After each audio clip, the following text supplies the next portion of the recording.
JD. Have a good weekend, man.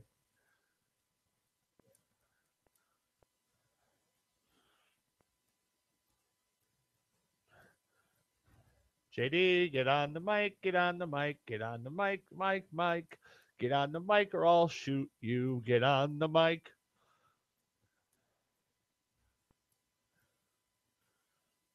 Why won't he get on the mic?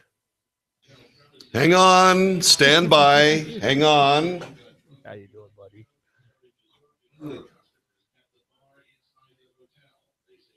Hang on, stand by, hang on. What was that? Oh.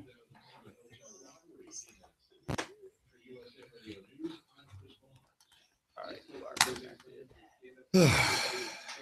So you know. May Go ahead. May I help you? Hello, hello, hello. Oh, wait. Can you hear me? Maybe if I plug that in the correct spot. There we go. Hello. May I help you? Why am I getting reverb? That's because my computer's on. Okay. All right. Test 1, 2. I hear you fine. Testing 1, 2, 5, 5, 4, 3, 2, 1. Let me turn this down. Hey, 1, 2. Okay. All right, fine. What's the background noise? No, it's not your computer. That's the radio. Okay. Yeah, you're gonna have to mute that dude. Oh, you think? Oh, hey. Oh, you mean like every other day that I've ever been on the air here, that I turn off the radio? Oh, right, yeah. Dave, Yeah. You want to go down this route? Yeah. Weekend's all set, by the way. I was going to tell you that. Thank you very much. That goes away. Okay. Flame Out Friday. The Friday Flame Out. Oh, also. Hello. I know David set it up. We now have the ability here to connect to your line there in Dallas in case something goes down. Oh, really? So you guys don't always have to dial us. We could dial you now too. Okay, so you can bring up our Comrex. Is that what you're saying? Uh-huh. Cool. So if one of you forgets, we could do it. Well, yeah. No, that's not a knock. I'm just saying. It's no. It's dual capability.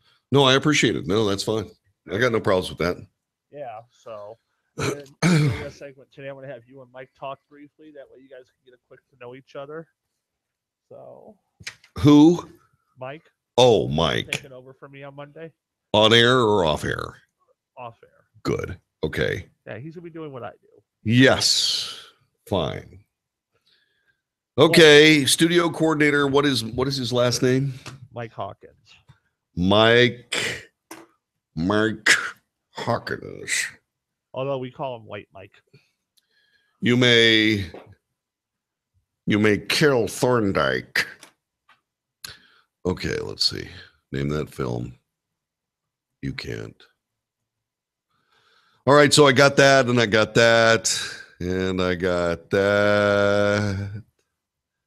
And I have the news. I'm happy. Oh, wait, that's what I want right there. There we go. All right, let's see. So, pardon? Time to roll. Ready to go. All right, very good.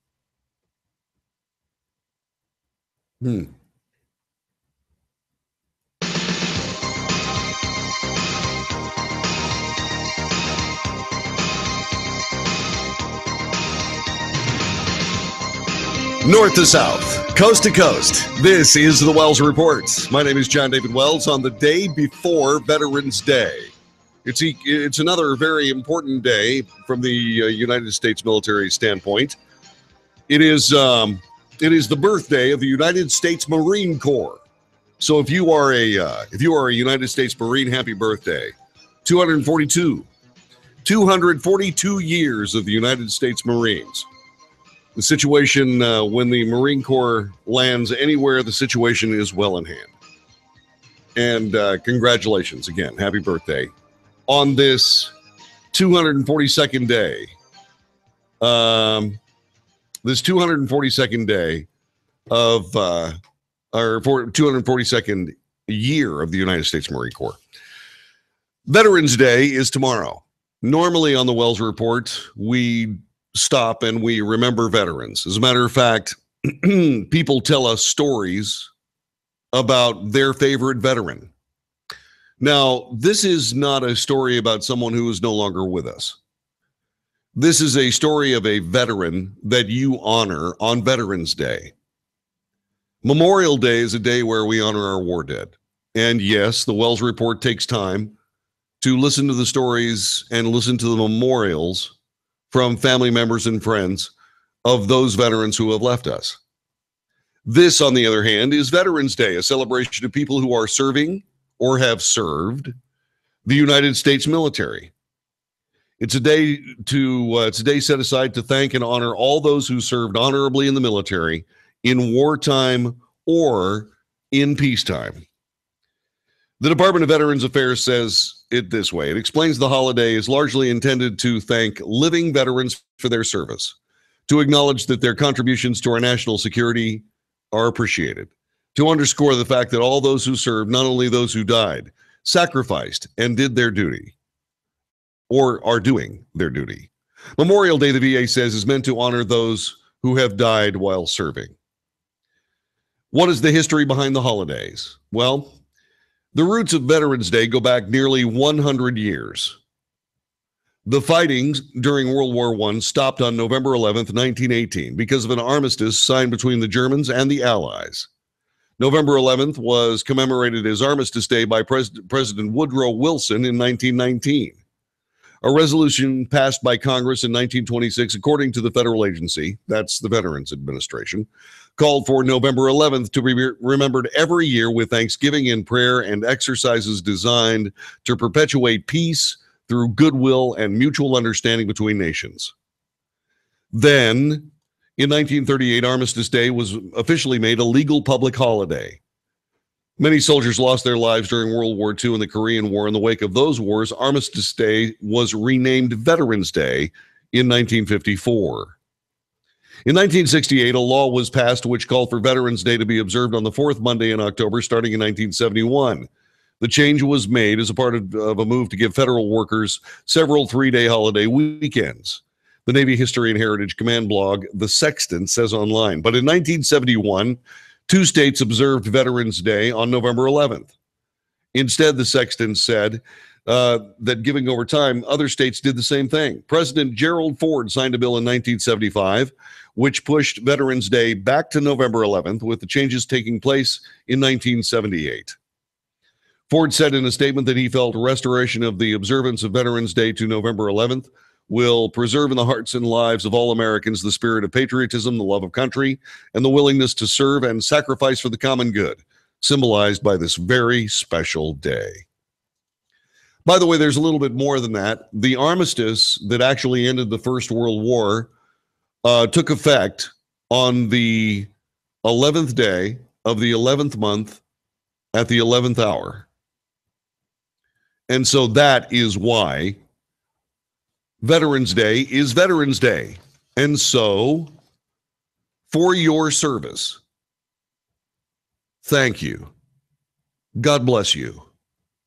Thank you for giving me my country. It means so very much that we are able to gather here and share the First Amendment of the Constitution, free speech, the ability to talk with each other about the issues of the day. There are no government censors here.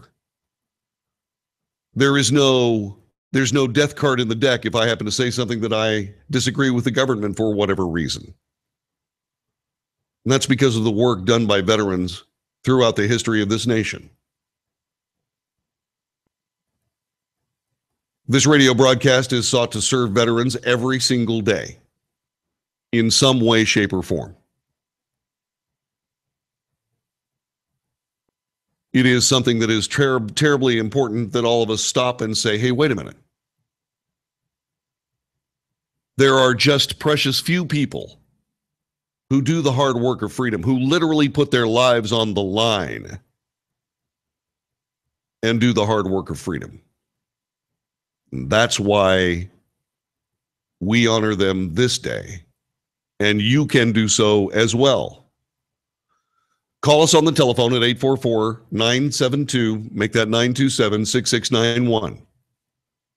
Again, that's 844-927-6691. Tell us who you honor on Veterans Day. Tell us who you honor on Veterans Day. For me, it's very, very simple. For me, there are men in my life who have done this very hard work, who have taught me many things. Sam Broadhead, Gunnery Sergeant Sam Broadhead of the United States Marines, taught me how to shoot.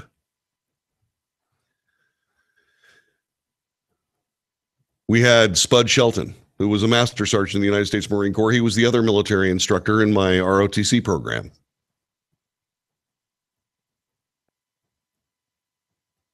Captain, then Major George Lockery, allowed me to hang out with the 257th Transportation Company in Las Vegas, Nevada. There have been some great people that I've served with in the United States that played their part in the United States military.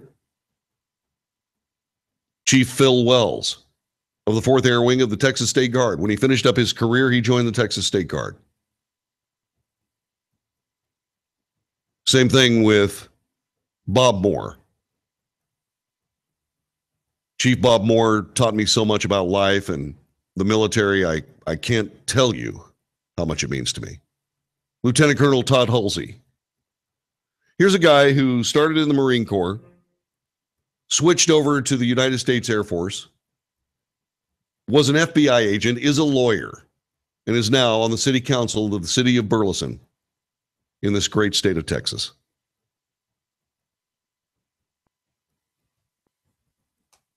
There are so many. It's hard to start talking about all the people that I have worked with personally.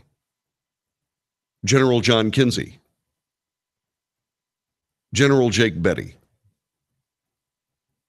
General Chris Powers, General Tony Rodriguez, General Paul Watkins, General David Flynn, and on, all the way up and down the chain of command.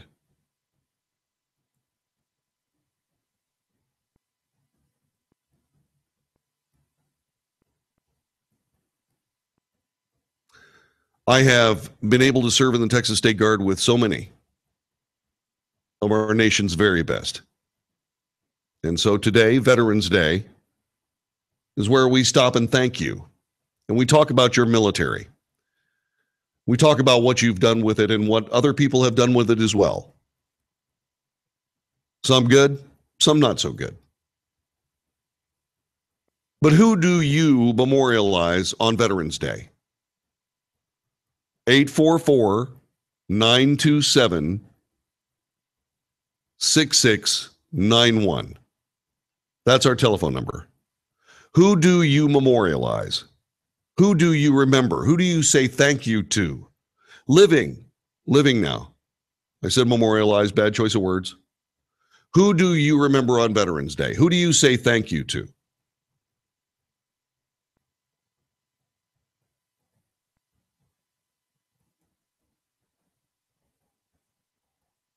Our telephone number again is 844-927-6691. As is usually the case, this is a day to discuss what has happened in our United States military.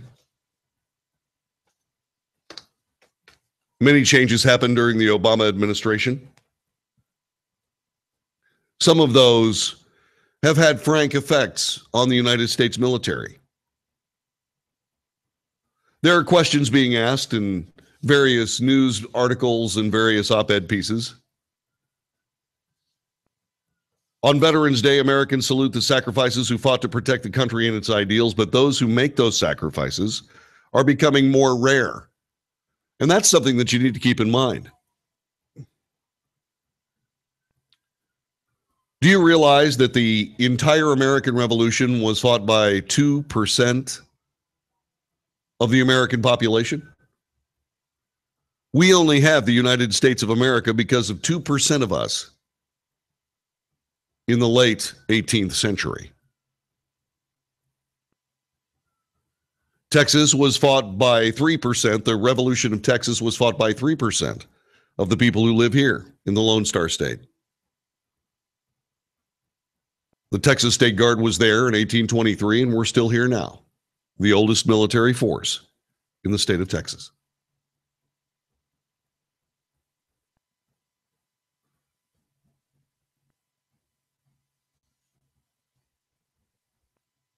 But yeah, more and more people are not taking a job in the United States military. The share of the population that has served in the military has declined by more than half since 1980. Active duty members are down from more than 3 million in 1966 when there was a draft in the Vietnam War to 1.3 million today. President Trump, Barack Obama, Bill Clinton are presidents who never, ever served.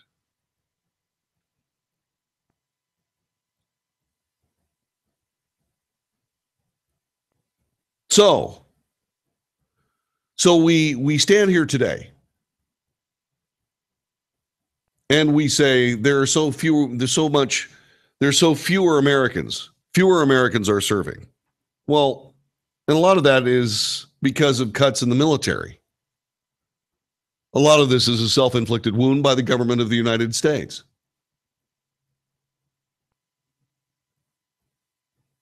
It leads people to question if the gulf between those who serve and those who pay them tribute should be so vast. Should national public service, military or civilian, be expected of all Americans? I would say that would be a good thing. I don't think there's anything wrong with someone starting their lives, either spending a few years in the United States military, or the Peace Corps, or AmeriCorps, or the equivalent. There's nothing wrong with government service.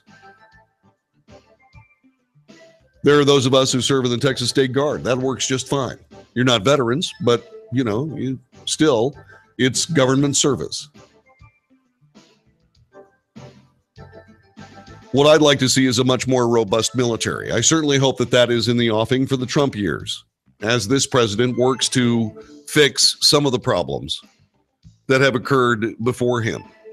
Veterans Day. This is the Wells Report. Call us and talk to us about your favorite veteran on the USA Radio Network. You're clear. You know what I'd like to see in this country? What would you like to see? There's no telling. You'd like to see... Okay, I could be. You'd like to see stripper poles on each corner. I'd like to be able to finish a sentence first of all. Right. No. You know how in Israel, when everybody who turns 18 has to join the military? Yeah. Well, obviously we're not going to do that again here because, the draft is a very sketchy issue. But why not, when you turn 18, you have to enter for 2 years of service to the nation? I don't think there's anything wrong with that. It doesn't have to be the military. It doesn't have to be the military, exactly. Yeah, I'm saying help build a road. Also, it gives you time to learn a craft. And you can use that as a reference. And it falls under the government. They'll give you a reference. You'll get a job, maybe build a career. Yeah. That's what I'd like to see. Logan is wondering if my little kitten is there. Yes, he's there. Yeah. He's the guy talking to me on the over the circuitry. Ground control to Major Tom, that stuff. Yeah. Live from the litter box. Live from the litter box. Yes, my little kitten.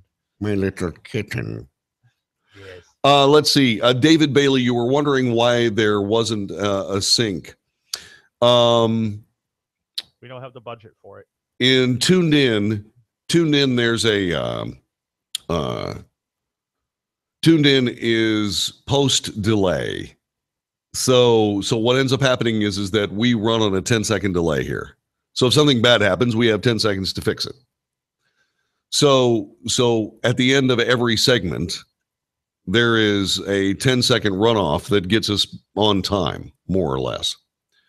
And so that's when things get a little bit, because this digital delay thing that we have is something that stretches what I say. It makes it a little bit slower, and it stretches it out until there's a 10-second delay. So that's why it doesn't sync up, and then we sync it all up for the commercials, et cetera, et cetera. So there you go. So in case you wanted to know what's happening.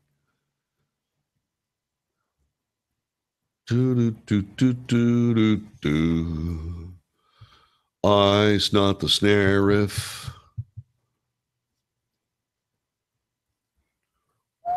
And we don't have the budget for the sink. What? But we do have a kitchen sink. Yes, we do have a kitchen sink. But not a tune-in sink. Why don't we run everything in delay? Why do we run our stop sets not in delay? Is that to keep things on time? Yeah. Yeah. It keeps the commercials in real time while I keep you out of real time. Got it. So something I need to keep in mind. So we're building delay in the first part of a segment, right? No, actually, the delay's already pre-built by the time you go to air. Because it's isolated boards. So think of this as the uplink. Right. And the main board behind me is the downlink that uplinks to the satellite. Got us.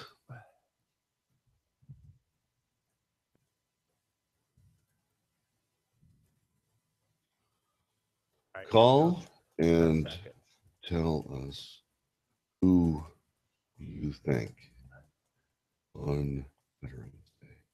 Right, here we go. Yeah.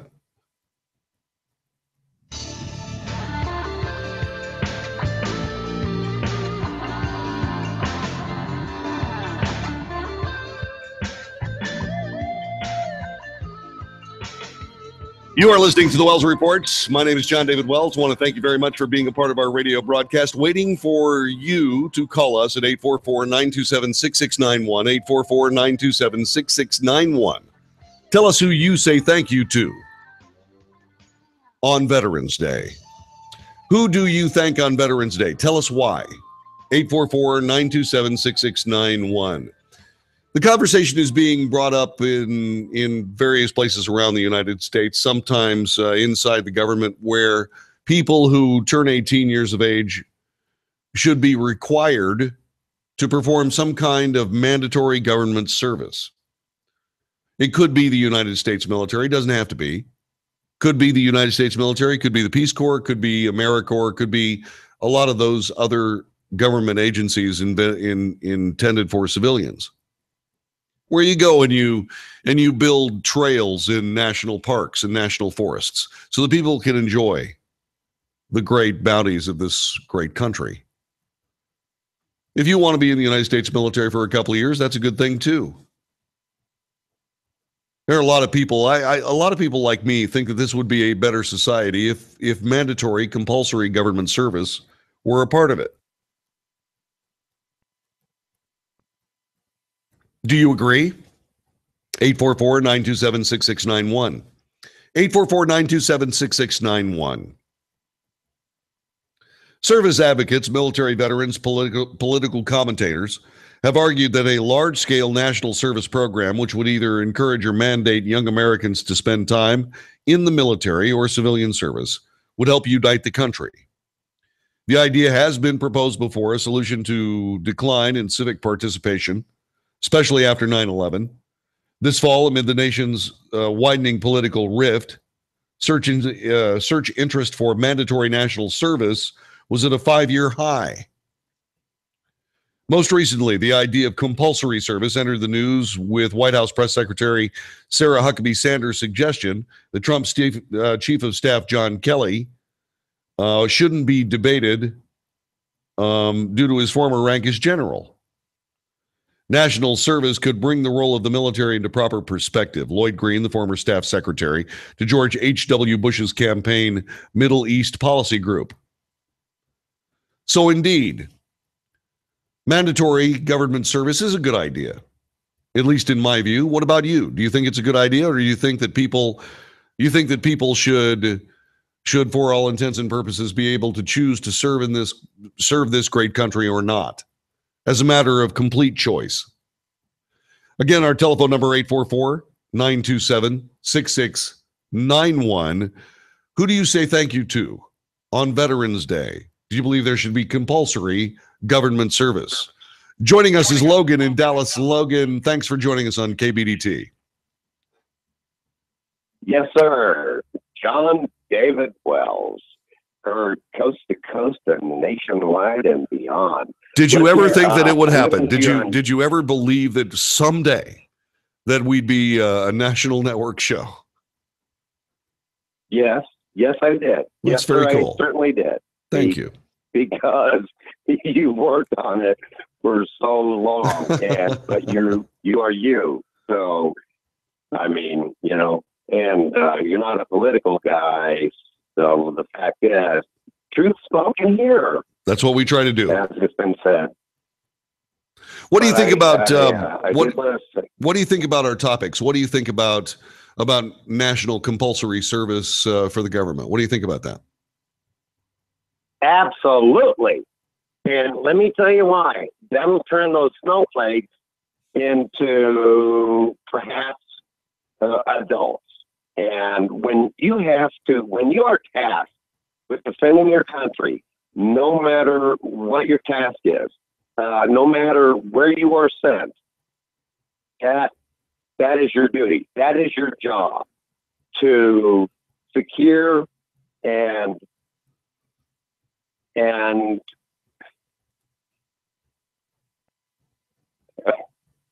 to secure and forget what you're saying. Emotional.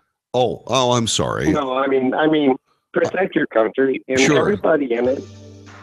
And I'm so grateful for all the veterans that have gone before me in my life and given their lives. Well, thank you, Logan. I appreciate that. Thank you. I'm sorry. I didn't realize what had happened. I didn't realize you were emotional about that. Thank you. Government service it's a very deep and personal thing. It's something that you do that is selfless. It is honorable. It's honorable beyond measure. Logan, thanks. I appreciate that call. Who do you say thank you to on Veterans Day? Tell us about that person. Telephone number 844-927-6691. 844-927-6691. Want to hear from you this afternoon. On Veterans Day, you're listening to the Wells Report. This is the USA Radio Network. Back with more in just a moment.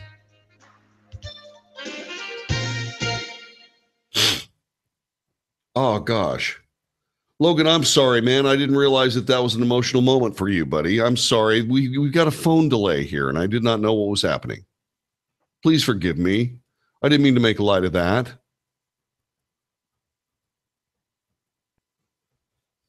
Hey, Logan. Here, I'm going to do something. Hey, Logan. Hey, buddy. Go ahead. If you can hear us, call us back on the number, and I'll put you through to JD during the break. Well, that's very nice. Wells Report. Do do do do do do do do do do. Okay, that's okay. Bobbity doo baby. AT Vapors. Do I know you, AT? Let's see. And David, good to see you, brother John. I'm sorry, I honor those before me. You sure do. No, you did fine, Logan. Thank you so much. Thank you very much, buddy. I'm sorry. I didn't know that you were being emotional. I'll be more careful next time. I'll be more aware. God bless you. Anyway, let's see what else. Who? Well, look, we have two calls at the same time. All right. Well, ma'am, let me put you on the air. I think you'd be a great caller. Let me put you on the air. Yeah. Oh, you'll be great. Yes, you will. Yeah, even JD. Listen, JD's even telling me in my ear you're going to be great. Yeah, do it. Do it now. Please? What's your name? Let me put you on air. We'll be good to you. We're real nice. What's your name? I can make one up. How's Maria? Yeah. it's Maria Antoinette, and you got out on bail. All right. All right. We'll call you Maria. And where are you calling from? France. We'll say France. I don't care. Service to. I'll just say Texas. Don't worry about it. All right. Just hang on. We'll be right with you, okay? Hang on, ma'am. Wells report. Hang on. I'm going to patch you through the board. Hang on. You're going to talk to JD. JD, Logan's on the line. Don't make him cry. Hi. Hey, Logan, I'm sorry. I didn't mean to make you cry, buddy. You didn't. It's just,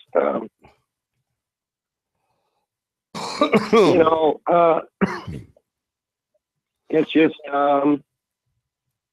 realizing, that,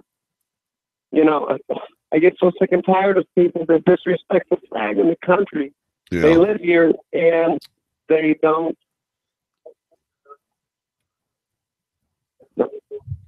It's truly anti-American. It's truly bad. It's really bad. It is. Yeah, it is. And people don't realize freedom isn't free. Right. And people don't realize how important this country. I mean, if you want to, I totally believe that if you want to live in this country, you should serve this country. Guys, Logan, hang on.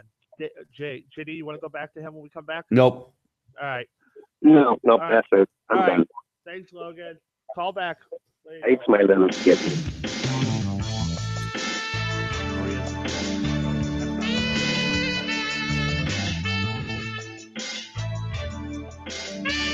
You are listening to the Wells Report. My name is John David Wells. Thanks very much for being a part of our broadcast. Our telephone number, again, is area code 844. It's toll-free, 844-927-6691, 844-927-6691. Who do you say thank you to on Veterans Day? Let's get to Maria in Texas. Maria, thanks so much for joining us. Hi. That's fine. Thank you very much that I can be heard. I think I agree that every young person over 18 should be in a service, public service or military service, to get the feeling of have a backbone, responsibility, and have not so much dope. It will cut down on dope. Yeah. Maria, where are you from? Where are you from? Oh boy, from Sweden. You're from Sweden. Do they have mandatory service for the government there in Sweden? I don't remember now, but I'm too long in the United States. Well, we're glad you're here, and thanks very much for spending time with us. Yeah. We sincerely appreciate it. Ms. Maria joining us. She lives in Texas. And she is by way of Sweden. And we appreciate that, Maria. Thank you so much. Telephone number is 844-927-6691. Who do you say thank you to on Veterans Day? There have been a lot of people that have, again, like I keep telling you, so many people from the United States military have done so many things for me. Made my life better. One of the great reasons, one of the reasons why I am so proud to be able to serve in the Texas State Guard is it gives me an opportunity to pay back some of that debt. So many people have done so much for me, and they all came from the United States military. It's important. It's important that you stop and say thank you. It's important. Our telephone number, again, is 844-927-6691. 844-927-6691. Who do you say thank you to when it comes time to honor veterans on Veterans Day? Let me get to Johnny in Thatcher, Arizona. Johnny, thanks for joining us. Welcome to the Wells Report. Johnny, turn down your radio. Johnny, go ahead and turn down your radio, man. It's going to confuse you. That's That's what you got. You got to turn off your radio. There you go. All right. Go ahead and turn off your radio. All right, one second. I'm going to put the phone down. I'm going to get rid of them. Johnny, you'll be able to hear over the telephone. Okay? Bye, Johnny. Okay. John, call back. Johnny, we appreciate it. Call back when you can, okay? Our telephone number again is 844-927-6691. And yeah, when you're on the phone, you have to turn off your radio because it'll confuse you because we're in a delay. So it'll confuse you. It's confusing. And so go ahead and turn off your radio as soon as you get through to Chris, who's answering your telephone calls at 844-927-6691. Veterans Day. Interested in who you say thank you to on Veterans Day. And join us as soon as you can. 844-927-6691. We'll do this throughout the day today. So if you're too busy right this very moment, don't worry. Just give us a call. 844-927-6691. And join us. And say thank you to someone on Veterans Day where they can hear it coast to coast, north to south, coast to coast on the Wells Report. I was fortunate to meet Mark Cuban because I live in Dallas, Texas, and I love the Mavericks, and he owns that basketball team. And Mark Cuban is quite a guy. He's one of those guys that really makes a difference. He made lots and lots and lots of money in the tech sector, and he used some of that to make the community that he lives in so much better. He does it time and time and time again. He's a good man. He has been notably critical of President Trump. These men are billionaires. They are peers, arguably. Mark Cuban cast aspersions on the actual wealth of Donald Trump. Donald Trump's certainly a bit different than Mark Cuban. Mark Cuban is much more straightforward as a human being, and Donald Trump is more the raconteur. He's more the big personality, big voice, big guy. Mark Cuban is a lot more understated. But he has also brought up the idea that maybe he might want to run for president as well. His politics are decidedly liberal, and that's okay.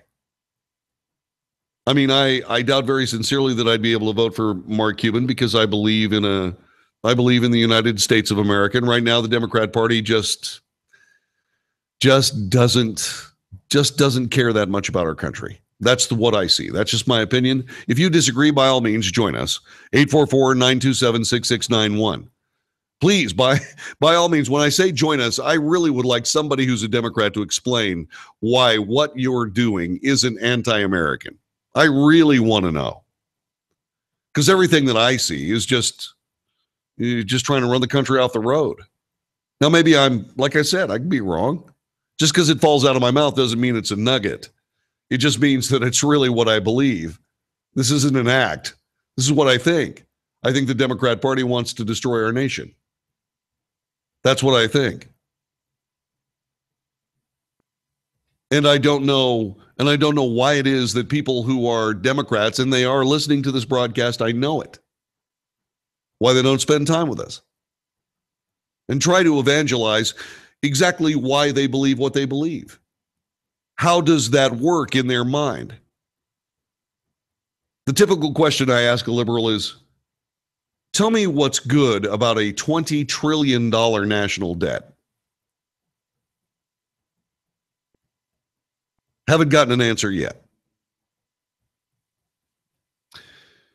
But Mark Cuban, getting back to Mark Cuban, wants to run for president, baby. So what did he do? Well, he contacted somebody that might have an idea what that's all about. That person was Steve Bannon, now the CEO and the man on top of Breitbart News.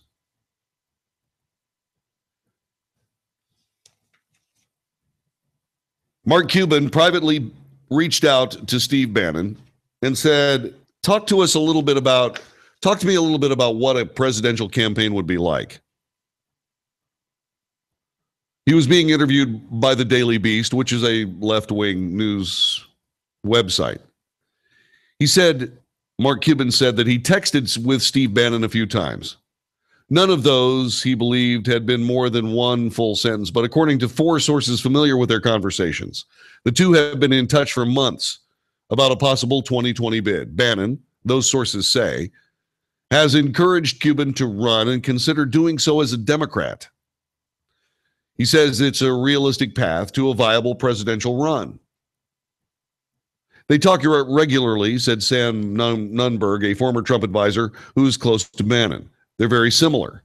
They have a lot of synergy there. Even when Steve went to work for Trump, Mark would be interviewed and say nice things about Steve. Cuban has not been shy about entertaining the idea of making a run. At an event yesterday in New York, he said that if he were to do so, it would be as an independent. It would be an independent run outside of the two main political parties. He denied to Daily Beast that Bannon personally told him to run as a Democrat, but he did note that the Breitbart chairman suggested he do so to TMZ. Bannon did not respond to requests for comments about the story, but his discussions with Cuban raise a number of intriguing possibilities about their respective political futures. For Cuban, the question is whether his name identification, deep pockets, formidable business background would allow him to run outside of the two major political parties or propel him to victory in a likely crowded field of Democrat candidates. The reason why I believe that Mark Cuban should run as a member of a known political party, either Republican or Democrat, is because he would be good for both parties, regardless of which one he ran in. If he runs as an independent, he runs as someone who is essentially someone who can destroy the balance of a two-party system. If he ran as a Democrat, he would force the Democrat Party to realize that it's American and realize that it has to be good to America. Mark Cuban intrinsically knows what happens when you're good to Americans. That is indeed what he has been.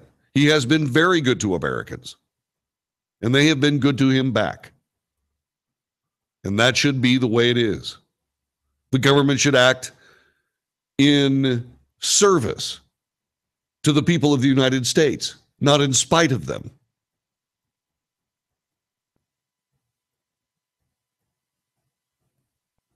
Do you think you could vote for Mark Cuban to be the president of the United States? And talk to me a little bit about, okay, so these people who are billionaires, they have all the money they need. President Trump finally allowed people to give to his campaign when it became absolutely necessary that he do so. But he paid the lion's share. He's not taking a salary as president of the United States. What he's doing is he's giving the money every quarter to another organization that he likes. This is truly selfless service for this president.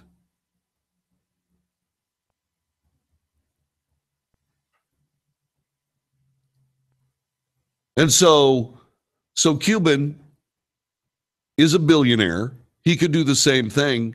But is that really what we want?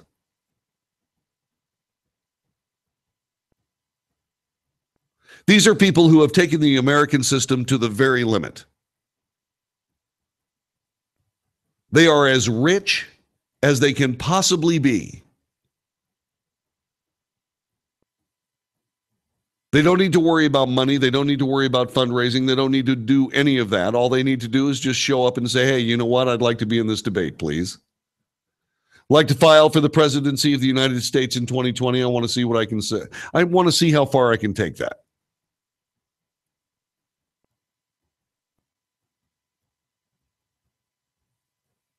All I ask is that they actually be serious about it. That is the issue for me. And would Mark Cuban be serious? I don't know. I do not know. I would hope so. Being the president of the United States is a very serious business.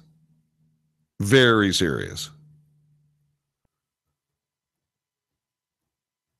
It requires that people spend a lot of time thinking about what this country should be doing, where it should be going. What is the vision that drives this nation? That's what the presidency is all about.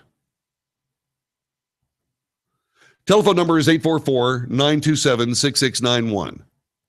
That's 844-927-6691. If it rings, let it ring. Somebody will be there in a minute.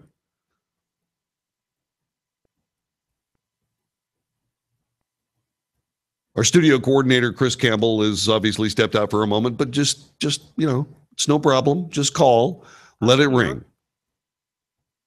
And we'll be more than happy to take care of your call.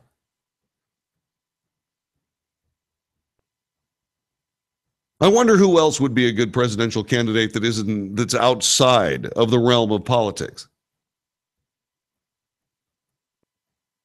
I wonder who else would be a good American president. Who do you think?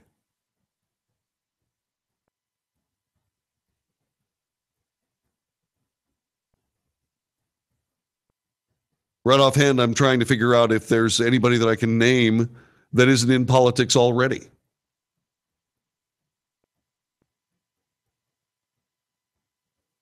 Actors and singers and so on and so forth. I love the answer that Frank Sinatra gave when they started talking to him about politics. He goes, "Hey, I'm just a saloon singer. Just a saloon singer." Yeah. If one of the greatest voices in the history of human beings is just a saloon singer, I suppose you can go there. But who would make a good president of the United States that isn't in politics right now? Who would it be? Who is somebody that has the wherewithal, the love of country, the selflessness to be a president of the United States? Is Mark Cuban that guy? People are saying, wait a minute, Steve Bannon said that he should run as a Democrat? Yeah. Was he trying to set him up? No, not trying to set him up at all.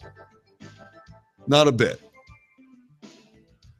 Because remember, Donald Trump very likely would not have run for president if it wasn't for President Bill Clinton, who convinced him to give it a shot. Interesting, huh? Steve Bannon saying, Mark Cuban, go ahead and run for president. We'll see. This is the Wells Report on the USA Radio Network. You're clear. Thank you. I've been watching the phones. I didn't see anything ring. Oh, they rang. It was ringing. My bad. Why in the hell does my... Why in the hell? I've been a naughty kitty. What did you do? I didn't react to the phones, because somebody called our business line. I was handling that. Then my cell rang, and you can only explain to the fact that, hey, I'm trying to run a live show to people, and it doesn't sink in. I don't know why. Yep, indeedy. I'm a naughty kitty. Yes, you are. No catnip for me. Another beautiful day in Dallas, Texas. How's the show sounding? Huh? Good. Oh, sorry. I'm sorry. No, I was asking how the weather is. Everything's good here. We're doing good. Nice here too. You gonna go to the race this weekend? No, I don't do that. No. I'll be doing something much more exciting. It's called sleeping, because I need it. Yep. I know David has to run the race this weekend. Yes. I was telling our guys, you know what you got to do? What? Send him a text with a picture. Wish you were here.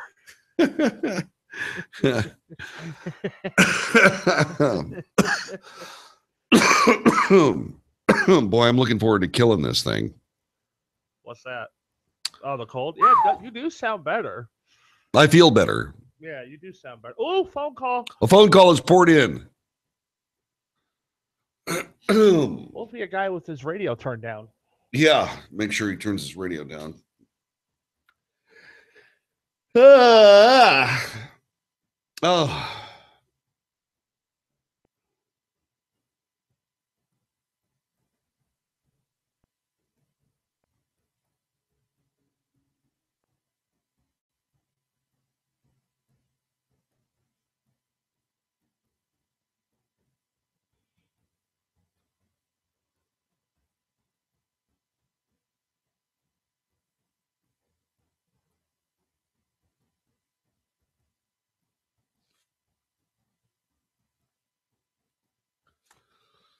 Whew. Oh.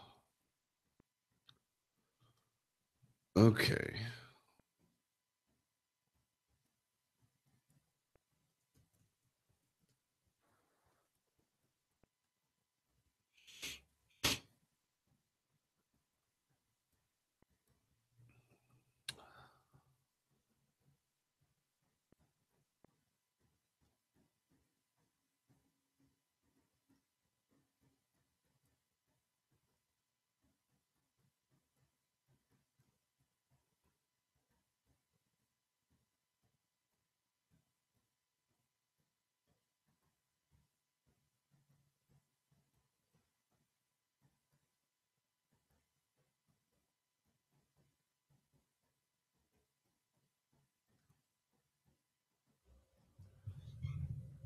Flower mound. Oh, okay. I got it, sweetie.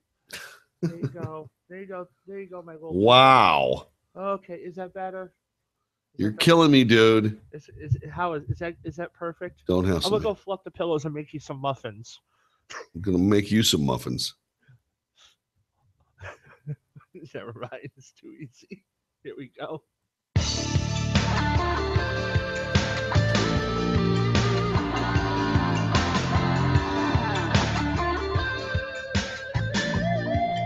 You are listening to the Wells Report. My name is John David Wells. Thanks very much for being a part of this broadcast on Veterans Day. Who do you thank on Veterans Day? Tell us about that person. Tell us about the veteran that you say thank you to every year. Let me get to David in Flower Mound. David, thanks for joining us. Welcome to the Wells Report. Hi. Hi, JD. Can you hear me okay? I can. Okay, good. Well, I wanted to say thank you, of course, to the veterans, all the veterans, and also first responders. But I actually specifically wanted to just say thanks to some of the unsung heroes that we don't hear about on a day-to-day basis that go out there and do great work. And I mean, an example is, and I won't necessarily name names, but a young man that was part of Texas State Guard in the Team R Division that was out during Hurricane Harvey rescuing people in boat rescues, and was battling cancer and went home a few days later and passed away. Oh. I mean, people like the chief that just retired that you and I know that Yes. served in the Vietnam War as a pararescueman and then came back and served his state in the Texas State Guard and over the, 40 years of his life given to other people and being a mentor and a leader and his family and himself sacrificing during all of that. And people like, family members like I have a great uncle that was shot and severely wounded during D-Day, and my grandfather who was a tank commander in the Philippines, and people that came back and lived their lives honorably, that never made a big deal out of their service, and that put their beliefs in their daily life. And so those are the people that we always hear about, the celebrities and the people that come back and make a business out of their military service. And that's great, nothing wrong with that. But I just wanted to give my shout out and thanks to those unsung heroes that we don't hear about on a day-to-day basis. God bless you, David, and I appreciate your work too as a member of the Texas State Guard. I know you've been out in those desert recon assignments, looking for those who have passed in the desert, trying to get to Freedom's Gate. And God bless you for all of your service, sir. Thank you. You too. Yeah.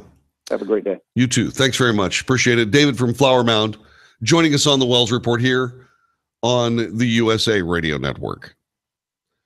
Yeah, the people that make this country possible, and there are a lot of people who do that, but the people that make this country possible first make it safe. And when our politicians say that the United States should not be trifled with, They are the rough ones who do the work of freedom and liberty in the dark so that we can all sleep soundly. It is critical that we remember all of that. Critical.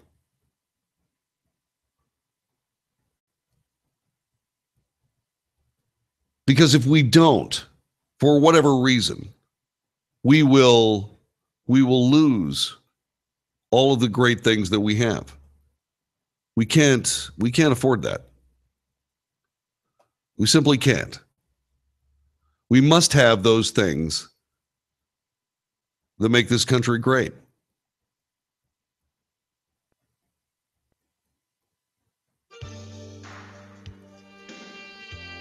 And those things that we have that make this country great are guaranteed by the people we honor today on Veterans Day. Again, our telephone number is area code 844-927-6691. 844-927-6691. Join us. Be a part of the broadcast. We look forward to hearing who you say thank you to on Veterans Day, and also the issues of the day. We're going to find out more about Judge Roy Moore after the top of the hour news on the USA Radio Network. Stay right where you are as that unfolds now. We are getting you to the weekend on Friday. Only 2 more days left in the work week. Isn't that great? This is the Wells Report. You're listening to the USA Radio Network. Back with more in just a moment. You're clear. Thank you. Okay, you are connected.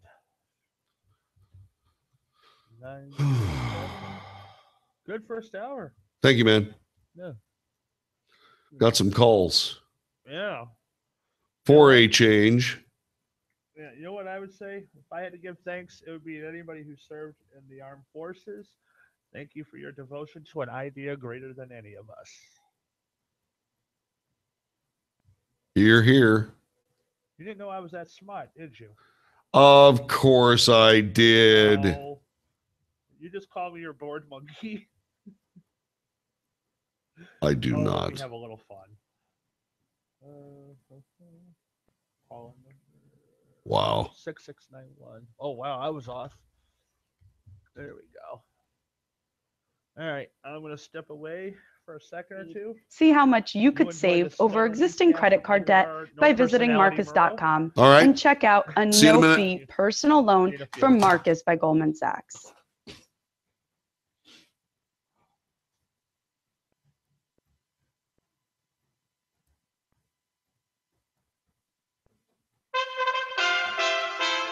The Bezos, Amazon, Washington Post that dropped that dime on Donald Trump is the same Bezos, Amazon, Washington Post that dropped the dime on Judge Roy Moore. Now, is that a coincidence? Strong words from former Trump advisor Steve Bannon as he implied that the Washington Post has a political agenda against Alabama Republican Senate candidate Roy Moore. Moore is denying the Washington Post account, which says as a 32-year-old, he had a sexual encounter with a 14-year-old girl. The feds are warning of a possible new terrorist tactic. USA Radio's Chris Barnes has the details from Washington. Homeland Security is now warning that terrorists could try to use weaponized drones in attacks. In a terrorism advisory bulletin, DHS says terrorists are using battlefield experience to pursue new technologies and tactics like the use of drones and chemical agents, which could be used outside of war zones. You're listening to USA Radio News. My name is Tim Berg. Staples knows you can't afford to have your business slow down over the holidays. New customers aren't delivered down your chimney. You won't find new accounts in your stocking. No, just because it's the holidays doesn't mean you can stop marketing your company. So promote your business with eye-catching print materials like presentations, brochures, postcards, and promotional products from Staples. And now save 20% off print and marketing services orders of $50 or more. Sounds like you got at least one thing on your holiday list. Staples. It's pro time. Exclusions apply. Ends 12/2/17. When you're hiring, you want qualified candidates fast, and it can be hard to know where to find them. More than 3 million businesses use Indeed.com, the world's #1 job site. Whether you need entry-level or highly skilled employees, Indeed helps you find great talent and make the right hire. Indeed is offering new users a $50 credit to give their first job post premium visibility as a sponsored job. Redeem this offer at Indeed.com/promo. That's Indeed.com/promo. Terms, conditions, and quality standards apply. At a forum in Maine, Ivanka Trump said it has been nearly 30 years since meaningful tax reform cleared Congress. House and Senate Republicans are both working hard to get a tax bill to President Trump's desk by the end of the year. And more disturbing details are coming out regarding the Texas church shooter. USA Radio's Chris Barnes has the story. A former Air Force colleague of Devin Kelly's says he told her he bought animals on Craigslist for the sole purpose of killing them. Jessica Edwards telling CNN that Kelly said he was using dogs as target practice. Meanwhile, the Air Force says Kelly's 2012 domestic violence conviction should have been but was not passed on to the FBI. The fight against ISIS continues in Africa. USA Radio's Lori Lewis has the story. The U.S. military's Africa Command says it conducted an airstrike against al-Qaeda-linked al-Shabaab in southwest Somalia on Thursday, killing several militants. The Trump administration has ramped up efforts against the extremist group, considered to be the deadliest in Africa. Lori Lewis, The Pentagon. You're listening to USA Radio News. Hey, it's Tom Hinchy. For all you Trending Today listeners, we've got a great deal from MyPillow to help you get a better night's sleep. I love MyPillow, and I'm getting a better night's sleep. You can too. Go to MyPillow.com or call 800-951-8175 and ask for the radio listener special. Use promo code USA, and you'll now get 50% off 2 MyPillow premium pillows and 2 Go Anywhere pillows. Call 800-951-8175 or go to MyPillow.com. Former Vice President Joe Biden has a new book coming out. Well, he joined Oprah Winfrey to talk about the 2016 presidential election. The former vice president seems to take a shot here at former Secretary of State Hillary Clinton. No woman or man should announce they're running for president unless they can answer 2 questions. Yeah. One, do they truly believe they're the most qualified person for that moment? I believed I was. But was I prepared to be able to give my whole heart, my whole soul, and all my attention to the endeavor?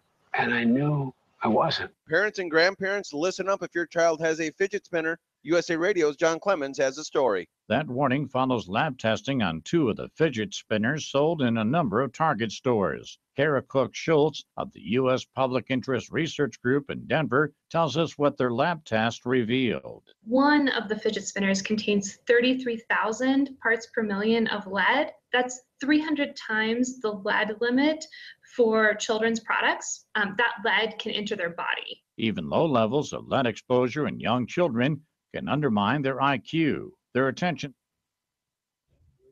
They had it coming anyway. What? Huh? Huh? Huh? What? I'm putting in your weekend show as we speak. How thrilling.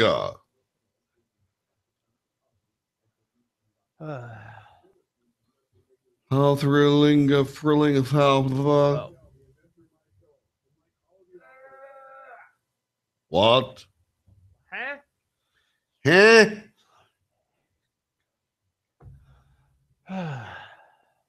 Two What? more hours till the weekend. 2 more hours till the weekend.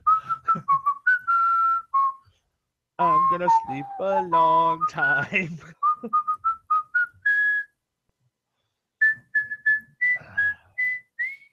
It's getting so bad this morning, Charlie. I like, okay, Charlie, I'll see you tonight. He goes, no, Chris, this is our Friday. I was like, oh, right. I was like, uh-oh, this is starting to loop together. That ain't good. That's funny. Here we go.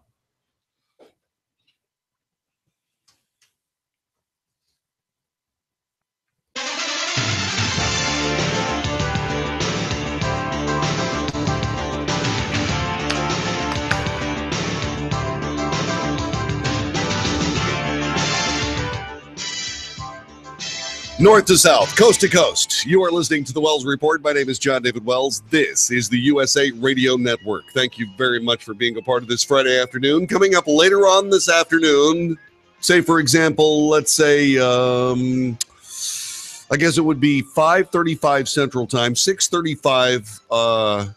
No, that's not right. That's not right. No, it's going to be 4:35 Central Time, 5:35 on the East Coast.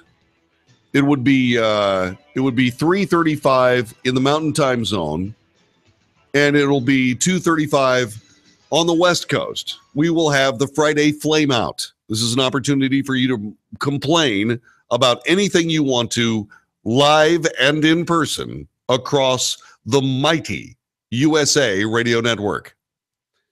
Now, most people just kind of complain, you know, they'll vent, they'll be in their car, they'll talk to a friend or something like this. I want to do something better for you. What I want you to do is I want you to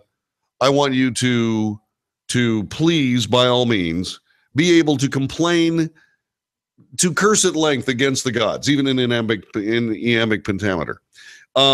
You can complain about anything you want to, up to and including anything I may have said. More details coming up in the third hour of the show, right?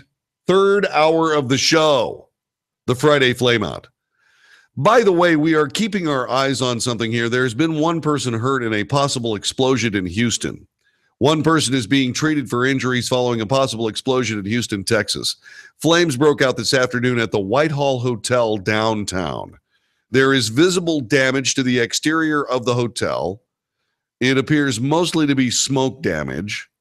Again, we are watching a possible explosion in downtown Houston, Texas.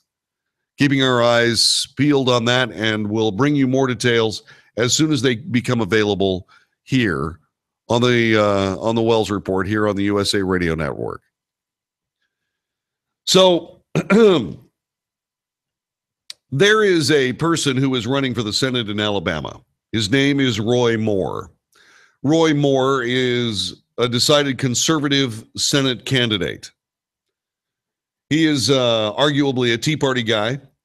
He is certainly not a mainstream Republican. And that's good, because you really don't need a whole lot of mainstream Republicans. Mainstream Republicans have, I think, done more damage to this country than just about any other political group in the country, because they pretend that they're conservatives until there's a Democrat idea out there that they want to support, and then they throw their support behind the Democrat idea. You know, like Obamacare. So all of these things are things that we now pay attention to that we didn't pay attention to before. I have said that the Tea Party needs to reinvigorate itself, needs to recommit itself to the notion that more people who believe in the Constitution of the United States, that believe in conservative values, the more people that are in government service, the better this country, the better chance this country has. This last best hope for people on this planet. It's not an overstatement. I'm not the first person who's made it. This is reality here. And we need to be willing to recognize that reality. So by all means, let's. Roy Moore, because he is a Tea Party contender for a United States Senate seat, is a major threat to these people that I'm talking about, these moderate Republicans, these anything for politics Democrats. The end justifies the means progressives.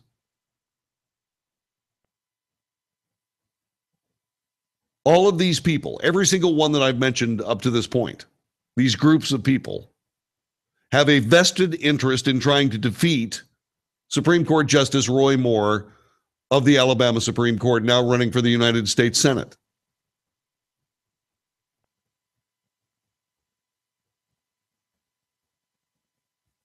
Democrats, first Democrats, then liberals, then the progressives, and so on, have sought to, overthrow this nation.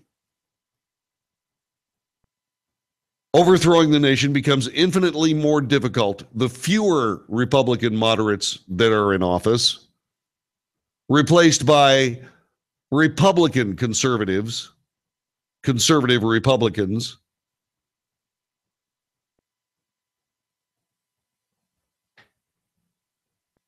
All of these important things are coming together in what is a change of context for this great nation. And the people, the swamp, as referred to by President Trump and lots of other people coming up to the 2016 presidential election, the swamp is fighting back. But make no mistake, regardless of the labels that you may see, these people that say Roy Moore is somebody that has no business running for office because of accusations leveled against him that are 35 and 40 years old. All of these things are attempts to hold off the inevitable.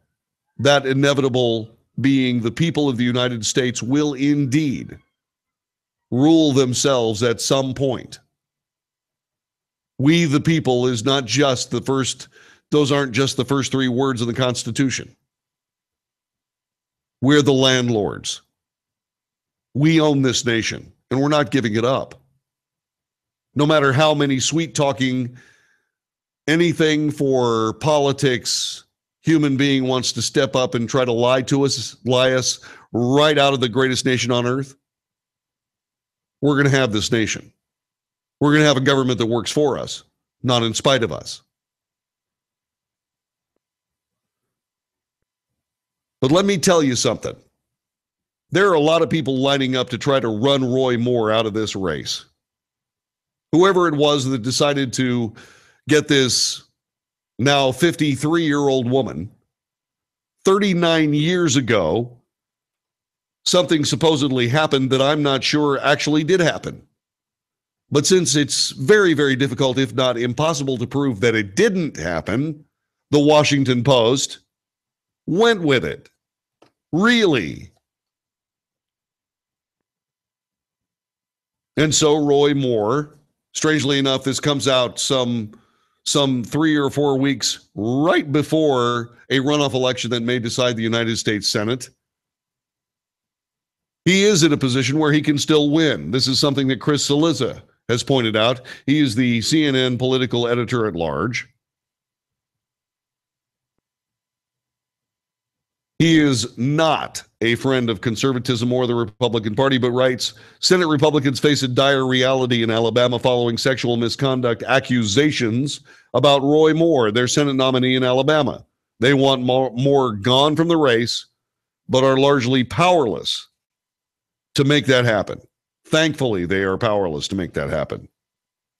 In the immediate aftermath of the Washington Post's report that Moore had pursued relationships with 4 girls between the ages of 14 and 18 while he was in his early 30s, the most salacious of which, a 14-year-old girl apparently, who said, I'm not comfortable with this, take me home, and he immediately took her home. That's the most salacious thing. What was going on in that 14-year-old's life? That a 32-year-old man could come and pick her up not once, but more than once.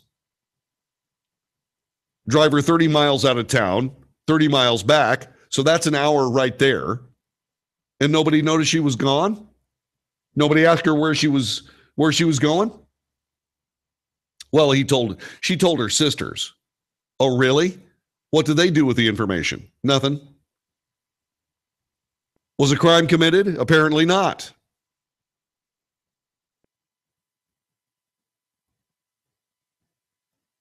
You know, 35 years ago was what, 1982?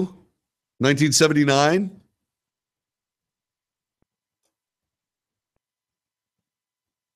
That's the situation going on as near as we know. So in 1979, and crazily enough, this comes out 30 days before a runoff election. No, I'm sorry, this isn't real. This is fake news. But just because it's fake news does not mean that people that we need to be aware of aren't stepping up and saying important things we need to know. Let me give you an example. I think if he does what he should do, does the right thing and step aside, I don't think it will hurt the Republican Party, said South Dakota Senator John Thune, a member of the GOP leadership team.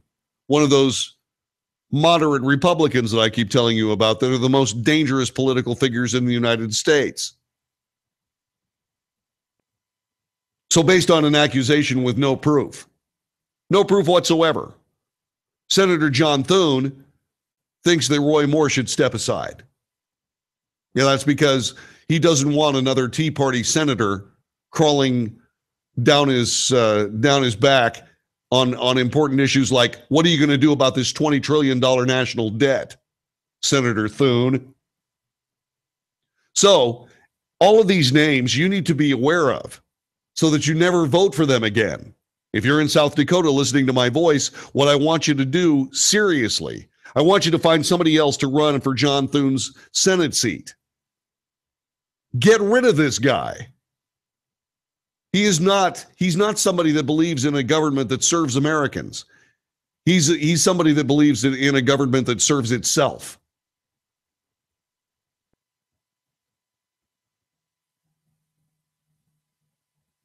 Moore sent 4 tweets last night, making things abundantly clear. Our children and our grandchildren's future are on the line. So rest assured, I will never give up the fight. Good for him. Good for him.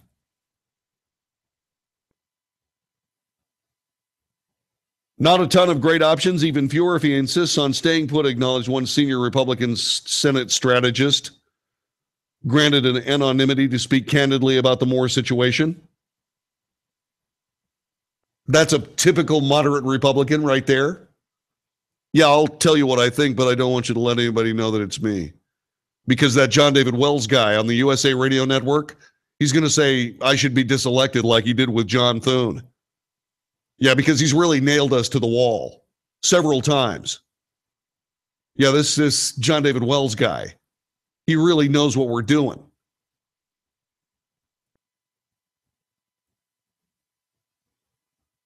The allegations against Roy Moore are deeply disturbing and disqualifying. He should immediately step aside and allow the people of Alabama to elect a candidate they can be proud of, said guess who? John McCain. John McCain. Now, he's a guy that's not going to be in office long. He's planning on, I'm sure he's going to retire. He's certainly not going to run for re-election. But here's the circumstance. Here's the situation. Roy Moore represents a serious threat, just like Donald Trump represented a serious threat. And so all these people are lining up saying that based on accusations only, you're guilty in America until you're proven innocent, right? No, I'm sorry. It doesn't pass the American test. More of this anti-American gobbledygooky and crap that I just won't stand for. How about you? How about you? You're listening to the Wells Report. This is the USA Radio Network.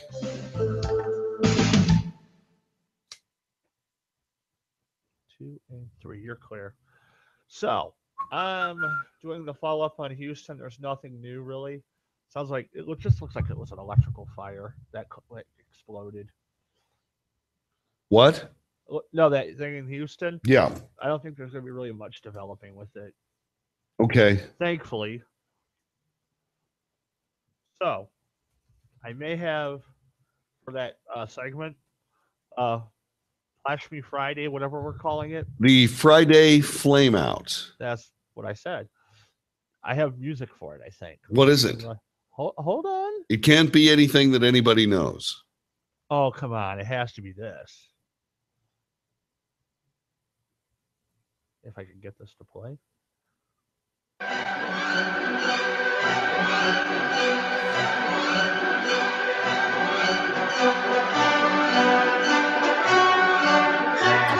Yeah, I don't know. I don't know whether that's probably copywritten material. Oh, why? Did we get yelled at for yesterday? Well, yeah. What happened was that Facebook took the podcast, took the video cast down. Ah. Yeah, I forgot about that. I forgot that would be an issue. All right. So let me guess. That's out too? Yes. That's even worse, although I really love it. The Imperial March. God, it's so awesome.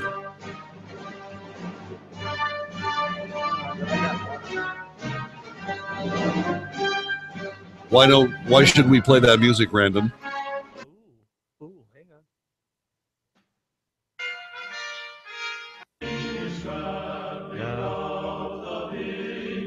No. No.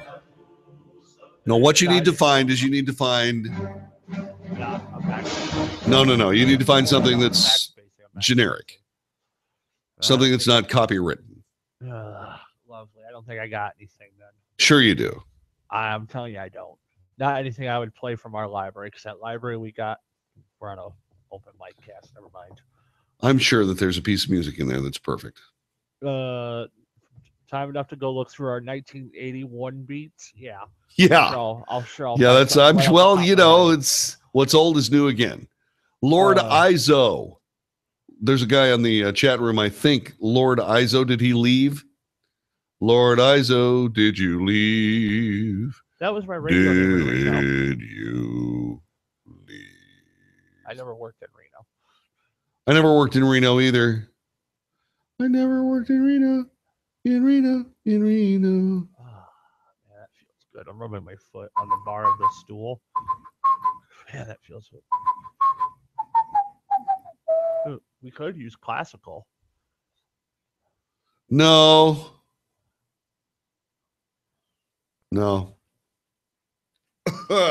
So Ode to Joy would be out. Yes. I'll tell you the one I would love to use. What? I know we can't. Oh. This one. This is like.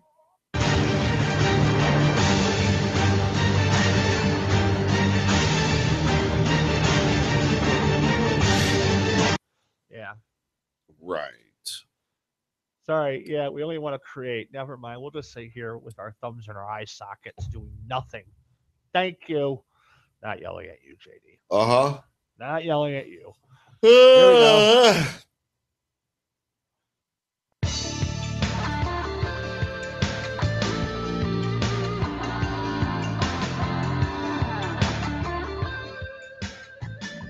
You're listening to the Wells Report. My name is John David Wells. Our telephone number again is 844-927-6691. Remember these names of people that are saying that you should not vote for Roy Moore. He should step aside based on the misdirected accusations, unconfirmed accusations of a woman, accusations of behavior from 35 or more years ago on the part of Supreme Court Justice Roy Moore.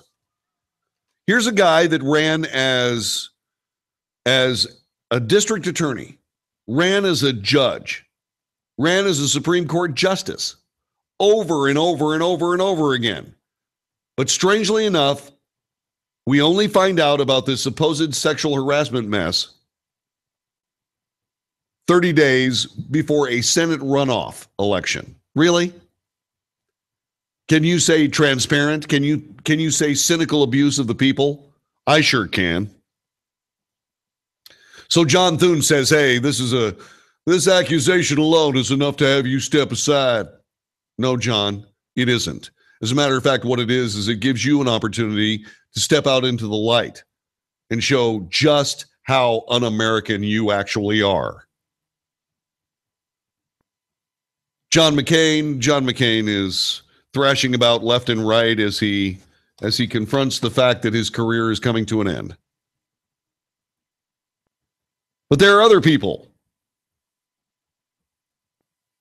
Mitt Romney says this: innocent until proven guilty is for criminal convictions, not elections.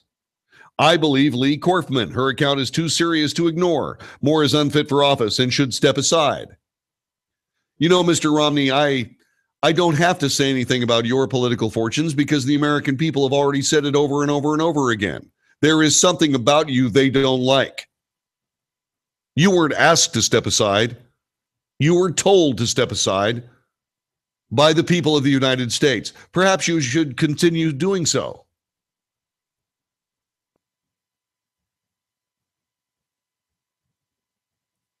Who else? John Kasich.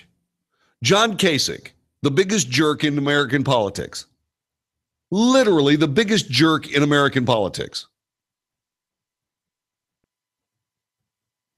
He says, I've long opposed Roy Moore and his divisive viewpoints, like putting the 10 Commandments up in front of a courthouse somewhere. Who wants the 10 Commandments there? Who wants to be reminded that there's something bigger than me? John Kasich. I mean, us. We the people. I mean, the GOP must not support him. He should step aside. Again, John Kasich, we don't have to worry about John Kasich. The people of the United States spoke.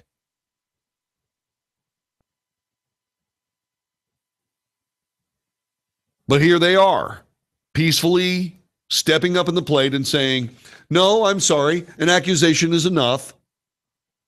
An accusation is enough. Well, let's see. By the way, I've got an accusation against Mitt Romney. Mitt Romney used to like to knock chipmunks out with walnuts that he'd fire from a slingshot and then punt them on the football field of the high school. Yeah, that's what Mitt Romney used to do for fun. Yeah, he should step aside. He's unfit for public office. And then there's this, Max Boot, an opinion columnist.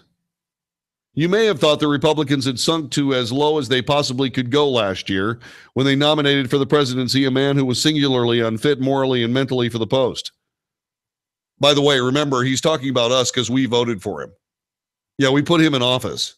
So he's saying, you could say it this way. You may have thought that Americans had sunk as low as they possibly could go last year when they nominated for the presidency a man who was singularly unfit morally and mentally. But no, once you start racing to the bottom, you never quite stop. There's always another level of degeneracy to be plumbed. Well, thanks, Max. Really appreciate that. Nice of you to say it. Roy Moore, the Republican state candidate in Alabama, believes that homosexual conduct should be illegal and that Muslims should not be permitted to serve in Congress. Okay, so you disagree with those points then? That's great. Then what you did was you just reaffirmed the First Amendment of the Constitution. Now, what are you going to say about the people of Alabama when they elect him to the United States Senate? What are you going to do about that? The Washington Post puts out this vapid and ridiculous story. No way to prove it. No way to prove that it actually happened. No smoking gun, no nothing. No 33,000 emails that were purposefully deleted. Nothing solid evidence that would mark someone to be unfit for office. None of that. No, just some woman, 53 years old, married 3 times, can't balance a checkbook. Right before a Senate runoff election. Unbelievable. This is the Wells Report on the USA Radio Network.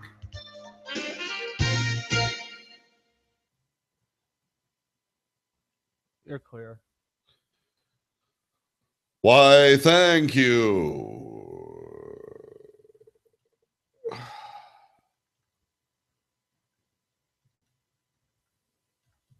So I got a very interesting quote today. Okay. It came from a guy named Lord Izzo. That was my radio name in Tucson. Lord Izzo, what a great voice. How have I not heard of this guy before? Where's Izzo from? Don't know. It doesn't say. You know what was funny? On Spreaker one time, Angie, I'll never forget, her and Ron said you had about the same reaction. You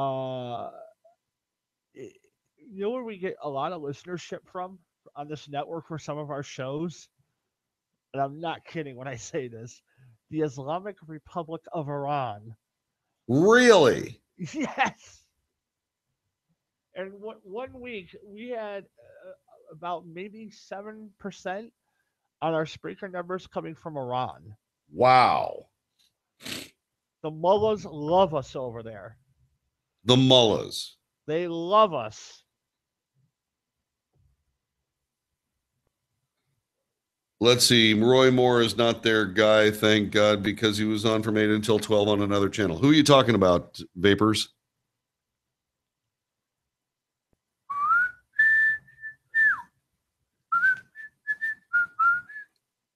He was from where? I don't know.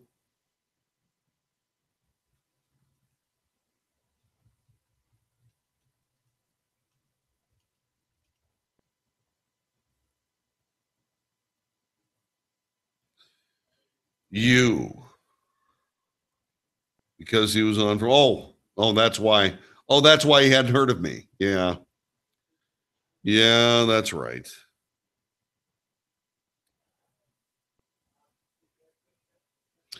Let's see here. Let me come over here and get a new window.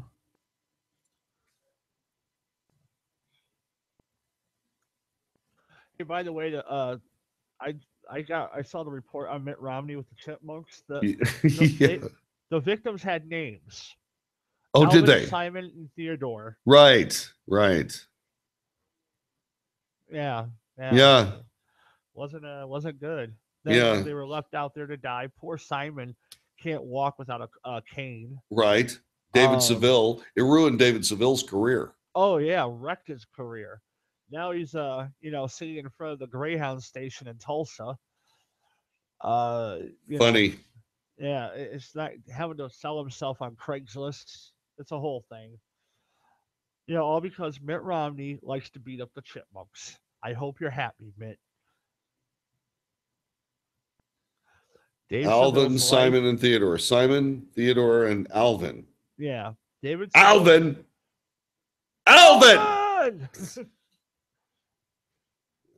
Funny. So our Austin Sinatra bit with the gunfire got pulled. Yeah, because of the Sinatra song. Fun. That's why I got pulled. No, I know why.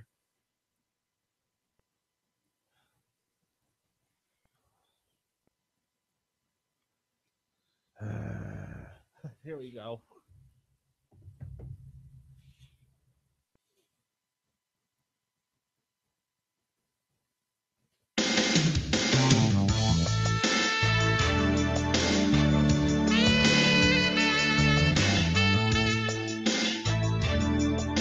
You're listening to the Wells Report. My name is John David Wells. Our telephone number is 844-927-6691.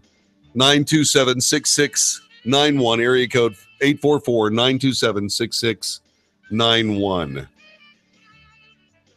Roy Moore, a guy who has served Alabama for decades, at least 5, wants to serve now as the senator of the senator in the United States for the state of Alabama. And so what we have now is we have this ridiculous, unsubstantiated, salacious accusation printed in the Washington Post. I mean, what do they have? I mean, this Max Boot character says, once you've raced to the bottom, there's no real limit to how low you can go. Same thing you could say about the Washington Post. The Washington Post used to be a real newspaper.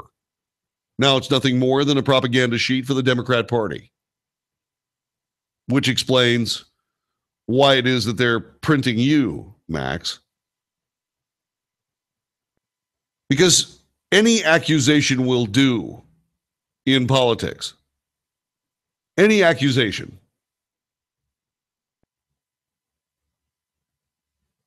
There was somebody that called me on the phone a second ago and said, John David, really punting chipmunks? Yeah, punting chipmunks. Our technical producer, Chris Campbell, reminded me that the 3 of the chipmunks were known. They were actually known people. Their names were Alvin, Simon, and Theodore.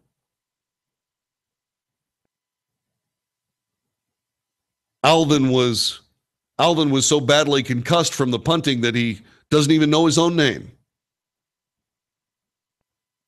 Simon and Theodore just sit in front of the bus station. In Vegas. Looking for work. They're trying to find something to do for a living. David Seville. It ruined David Seville's career.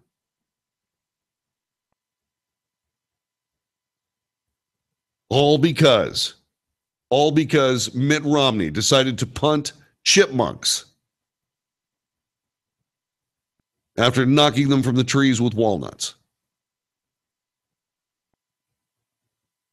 Takes a lot of nuts to do something like that.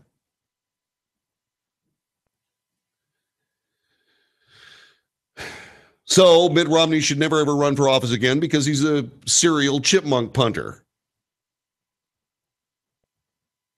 John David, are you casting aspersions on the story of this hapless flower of American womanhood? Yeah, that's exactly what I'm doing. Because like the Washington Post can't prove the story's true. So anybody that's listening to this saying, my God, he's casting aspersions on this flower of American womanhood who can't balance a checkbook and has been married 3 times. My goodness, how terrible of him. Yes, that's what I'm doing. Yeah, and if it upsets you, then you know how I felt when I read the story in the Washington Post yesterday. That's how I felt about the Washington Post. What a lousy, disgusting, and let's use the words from Max Boot, degenerate.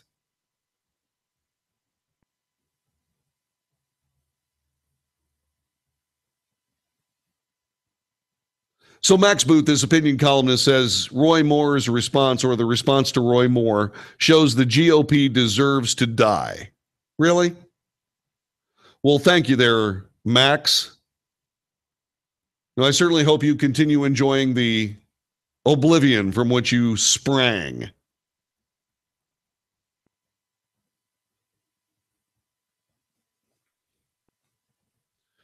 He's not the only one. He's not. You know who Louis C.K. is? He's a comedian, actor, writer, producer, director, and editor. C.K. is a phonetic simplification of his surname. C.K., I believe. C.K. began his career in 1990 in the early 2000s, writing for comedians like David Letterman, Conan O'Brien, Dana Carvey, Chris Rock. And for other comedy shows, he also directed several surreal short films, went on to direct 2 features, Tomorrow Night, and yes, the classic of American celluloid, Pootie Tang.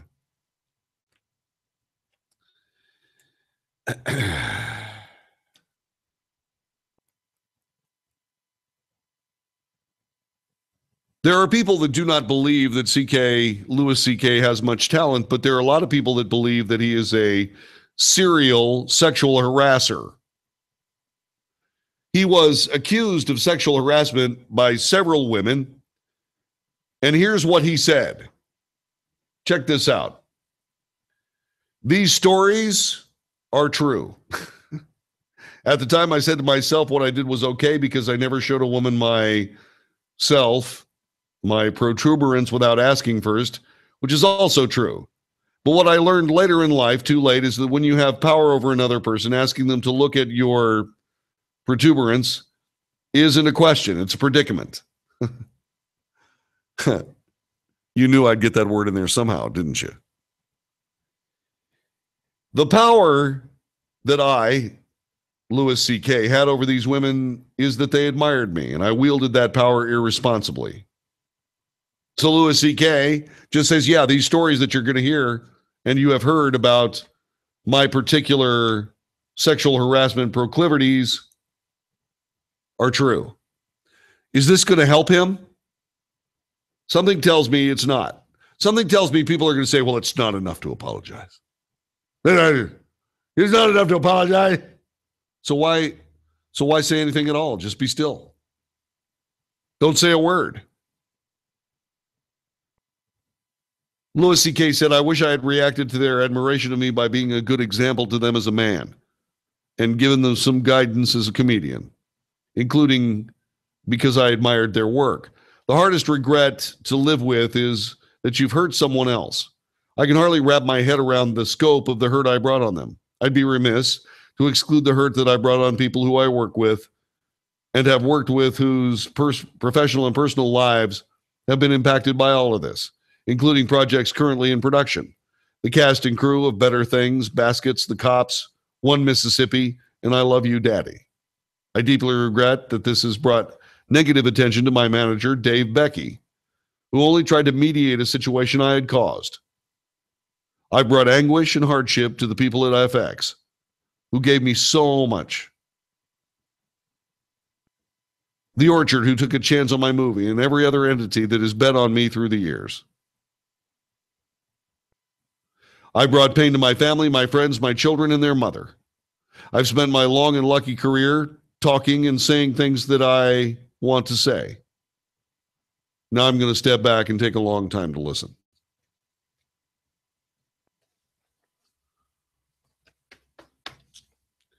And while we're on the subject of these sanctimonious public servants in the United States Congress lecturing other people about accusations of sexual harassment and things like that,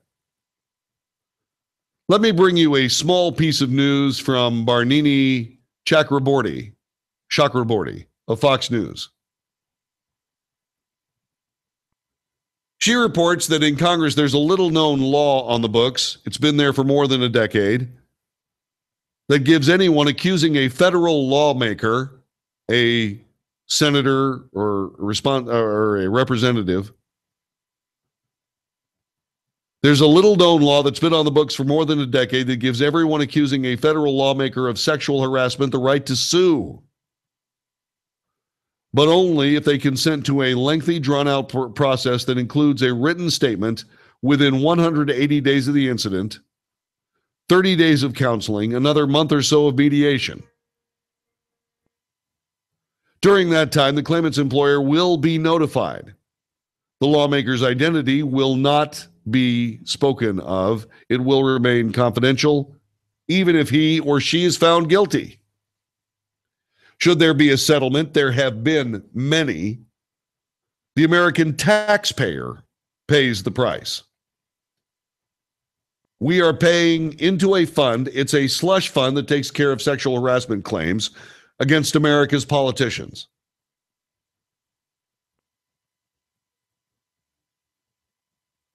There is no public disclosure. Everybody signs non-disclosure agreements. There's no public disclosure or consequence for the harasser at all. The so-called process was clearly drafted to protect the institution rather than the most vulnerable, said Jackie Spire of the California Democrat. Survivors have to sign a never-ending non-disclosure agreement just to start their complaint process, which is unheard of in the private sector, then continue to work in their office alongside their harasser.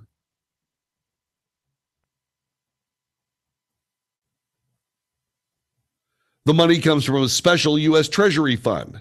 The payouts are kept quiet.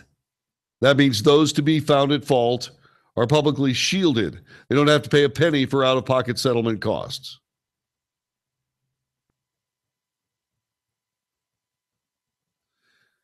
Spire was a victim of sexual harassment herself. Interesting.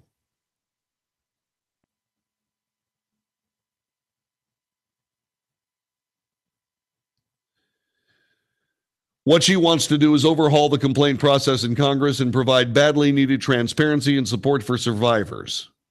Survivors? The Washington Post first reported on the fund, found that between 1997 and 2014, $15.2 million was paid out to 235 claimants.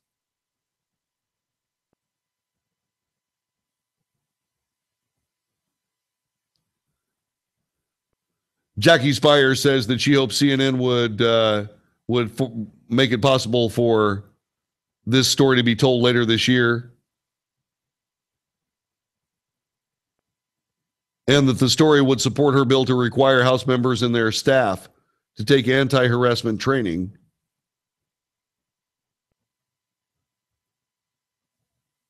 Spire still believes this is a serious problem in Congress because it's never been addressed. Nobody ever knew about it. A slush fund to take care of sexual harassment claims in Washington, D.C., really?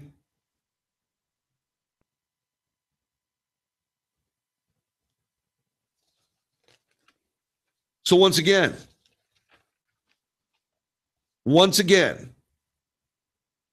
do we have a duality in our legal system? Sure looks like it to me. Sure looks like it to me. So Louis C.K. and all of these other people can have their names dragged through the mud, but not American politicians. No, they can do whatever it is that they see fit. They don't have to suffer the realities that other people do. As a matter of fact, they can sit there imperiously and they can say, well, you know, this accusation is serious enough on its own. The person who's being accused should step aside anyway, for the good of the party. Mitt Romney said that. Really?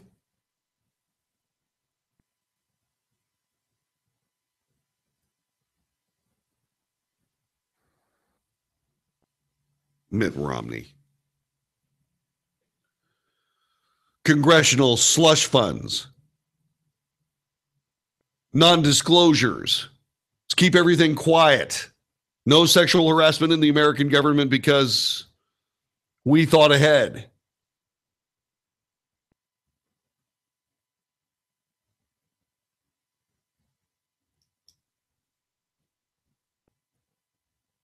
What are your thoughts on this? 844-927-6691. Everybody talks about, the divisiveness in American politics. I find that unbelievably horrific. I find it unbelievably horrific that these people would stand up there and say, oh my goodness gracious, Roy Moore. Ugh. And of course, the only people that are standing up and saying that this guy must simply step aside are non-Tea Party politicians of any stripe.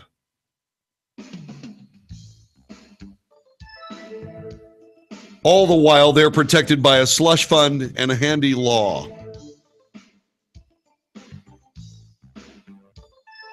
That gets rid of whatever mess they make.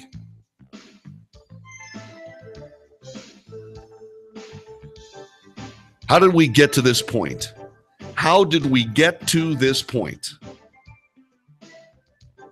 How in heaven's name do we have a government that would stand in self-righteous, mediocre judgment of the rest of us, all the while protecting themselves from crimes that we know they commit? I got to know about this. So do you. Telephone number again, 844-927-6691. Call us on the telephone. Get through to the Wells Report on the USA Radio Network.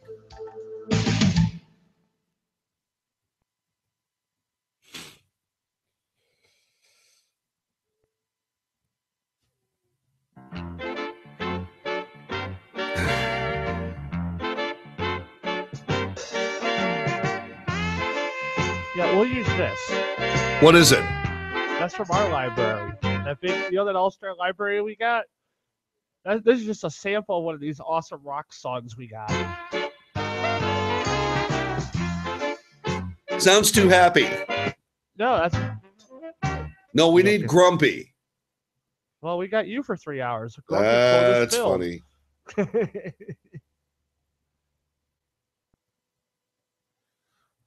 All right, here, hang on. Hang on.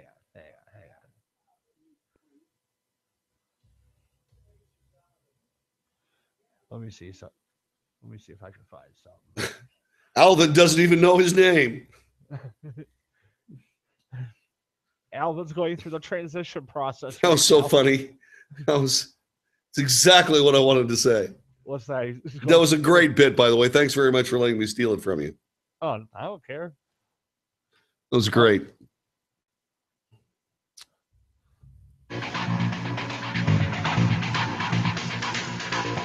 They say this is royalty free.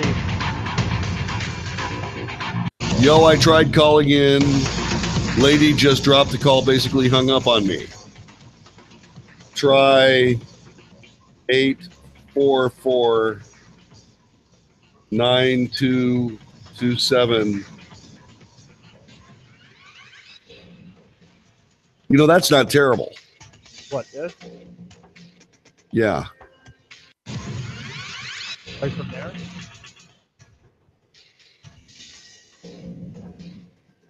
Well, what the hell is going on with my freaking printer?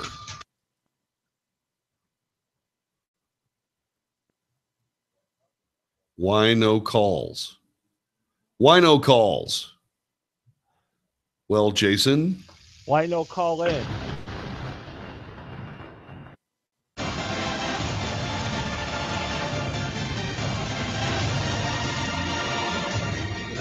I don't know what that is.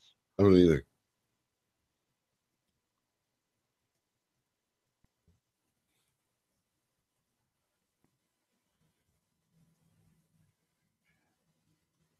Oh.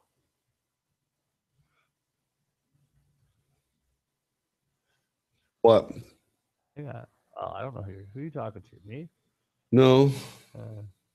Here we go. Fucking load. It's time for Flash Me Friday, where you get the sound off. That's actually not a bad riff. That works. How long is it? 258. Perfect. That's it. Hang on.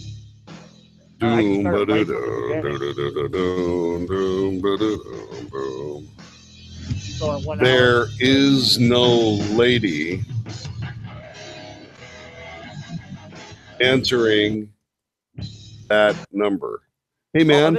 Are they calling me abroad? No. I'm visiting the lines out. I ain't putting up 844-927-6691. I ain't putting up with that. So that's the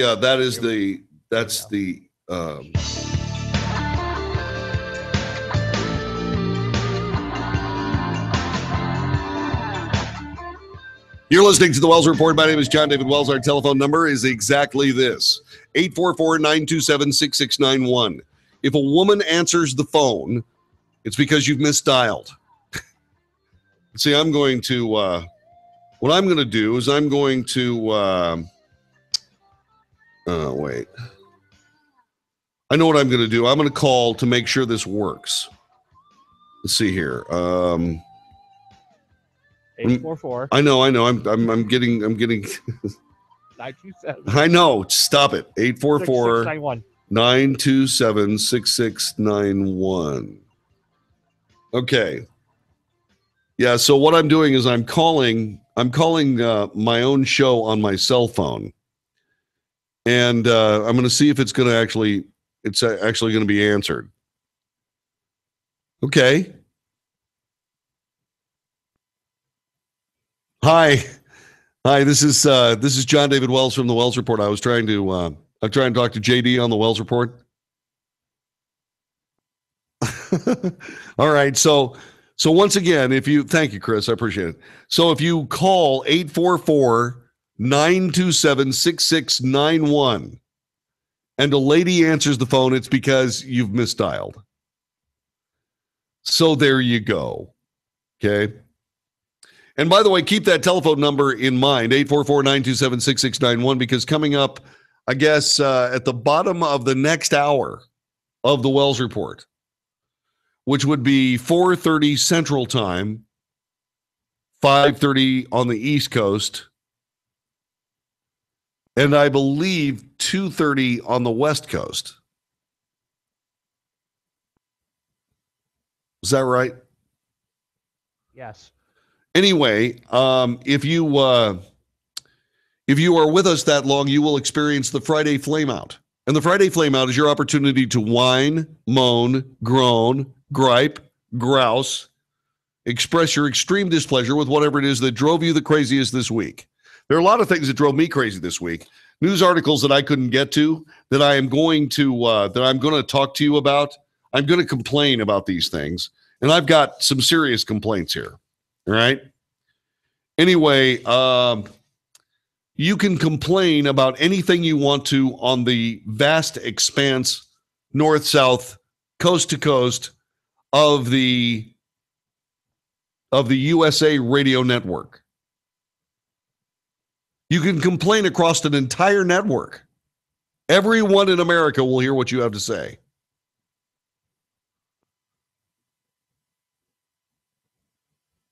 So that's what you should do at the bottom of next hour. So it's about 40 minutes from right now. The Friday Flameout. And yes, you can complain about something that you heard me say. It doesn't seem to be a problem for some people. Some people have no problem whatsoever in complaining about what I say. If you could see some of the tweets that I get. I mean, it's like, seriously? Whoa. This guy's been after me for a while, and I kind of made him mad, I guess. Anyway. So yeah. So Twitter occasionally gets a little snippy. Maybe they should call it snipper. 844-927-6691, 844-927-6691. Do not forget the Friday Flameout, happening in about 40 minutes from right this minute. Coming up next, by the way, it's amazing how stupid the news media can be. You know, if you don't understand something when you're actually trying to make decisions for people, you know, if you write for a newspaper or you write a column or something like that, you really sort of have to get it right. Getting it wrong is, well, let's put it this way. Getting it wrong is why there's a Wells Report. Not to get it wrong, but to get it right.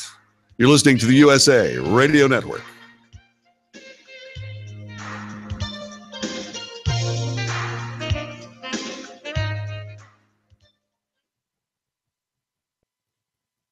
I am very confused. Why? I don't understand that last hour timer. You did fine. Should be 38. JD. Yeah. JD. Yeah. You were fine. Whatever. Just chillax. Chillax. All right. By the way, I had this caller sounded a lot like you. Didn't want to go on the air. Really weird. Yeah. Strange. Say he was afraid of being on the radio. Yes, probably. Maybe. Well, I did tell him it was the Howard Stern show. That's funny. Yeah. Yeah. So, so I'll use that music bed for the rock music. Right. Do it from the beginning. Right. Friday Flame Out. Yeah, Friday, Flash Friday, whatever. Friday Flame. Get away from me. I'm busy. Yeah. Very busy. All I'm gonna right, go bye. walk around now. Flaming nude. Run for me, my little kitten.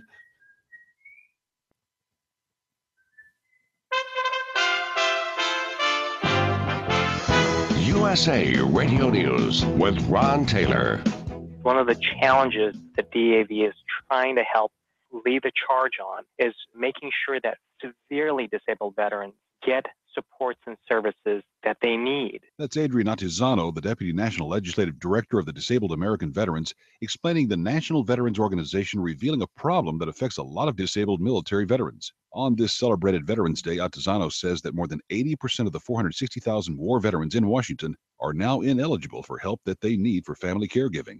But the DAV is working to change that. Vice President Mike Pence is developing close ties with both Joe Biden and Dick Cheney. Sources close to the two former vice presidents tell NBC News that Pence speaks with Biden and Cheney by phone on a regular basis. Their discussions touch on everything from foreign and domestic policy to how to best work with lawmakers on Capitol Hill. You're listening to USA Radio News. I'm Ron Taylor. Getting your flu shot at Walgreens is easier than ever. Just walk right in, and there's no cost to you with a $0 copay with most insurance. Plus, when you get a flu shot, you help provide a life-saving vaccine to a child in need through the UN Foundation. Swing by your local Walgreens anytime to get a flu shot and help make a difference. Get a shot, give a shot. It's that easy. Walgreens, at the corner of happy and healthy. Through August 31st, 2018, for every immunization given, Walgreens will donate 22 cents up to $2 million. Vaccine restrictions apply. Talk to your pharmacist to learn more. I'm Jay Farner from Quicken Loans. Choosing the right mortgage lender involves much more than just a rate.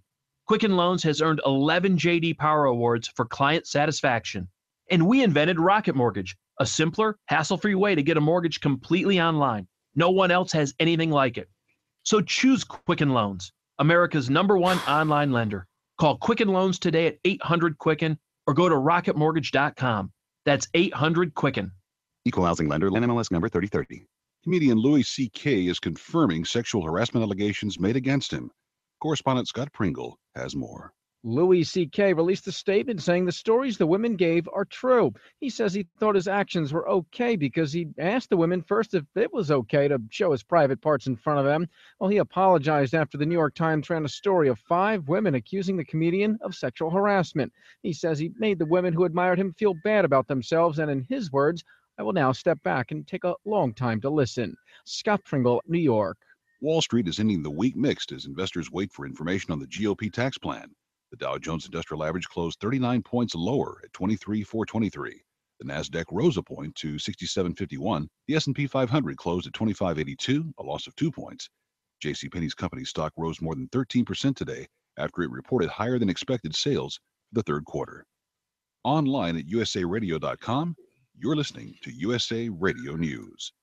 Come and take it has become a popular slogan for many Americans in defiance of anyone wish to take away their Second Amendment right to keep and bear arms. In 1835, the Texas rebels showed their quest for freedom when they raised a flag and take it.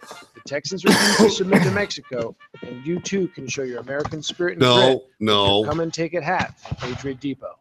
Go to patriotdepot.com. They got Come and Take It hat. the Gonzalez Cannon story Use wrong. coupon code USA Radio. It was the to get 10% Gonzalez off Cannon. the entire order. Come and take it. Dozens of utility crews from That's a the area mistake. are in Puerto Rico to help. Got to get power redo that back. spot. Our correspondent Scott Pringle is there. Scott, what's the latest? Just This saying. trip couldn't come at a better time for these utility crews. A day after Puerto Rico suffered another major power outage, about 50 linemen and supervisors Yeah. from Con Ed and Orange and Rockland flew to Puerto Rico. The trip had already been planned as the island struggles to get back power from Hurricane Maria.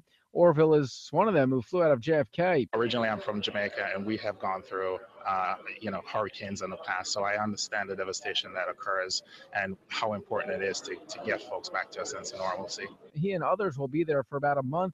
4/5 of the island still without power. Scott Pringle, New York. Thank you, Scott. Workers are building a temporary wall after a giant long crack was discovered on the outside wall of the apartment building in the Upper East Side in New York. Armando works next door to 300 East 96th Street and says he's not surprised. Some of the residents that used to live there told me that they used to have complaints about, the building shifting or whatever, you know what I mean? So that building been having problems for years. The crack has widened recently and goes from the second floor to the roof of the 7-story building. Health experts. I have one of those on my back end that does that too. You're disgusting. Beyond flipping measure. Disgusting. What are you new here? Uh-huh. Oh, there we go. WO1.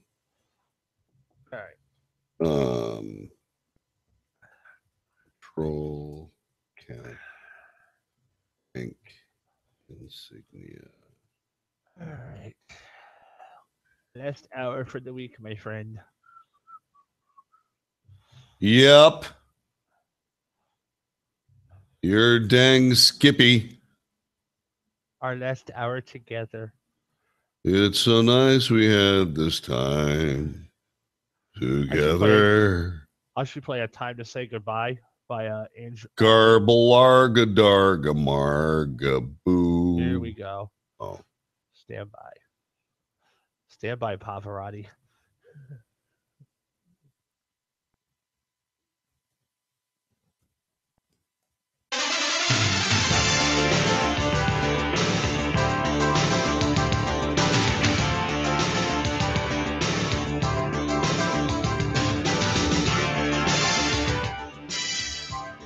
You are listening to the Wells Report, north to south, coast to coast. This is the USA Radio Network. My name is John David Wells. Thank you very much for being a part of our broadcast. Our telephone number is 844-927-6691.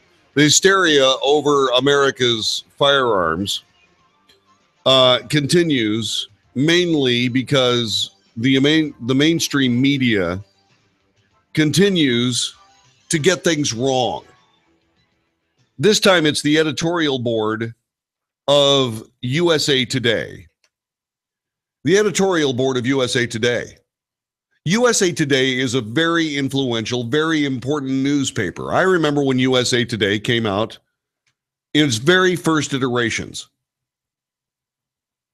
It's still not a bad newspaper.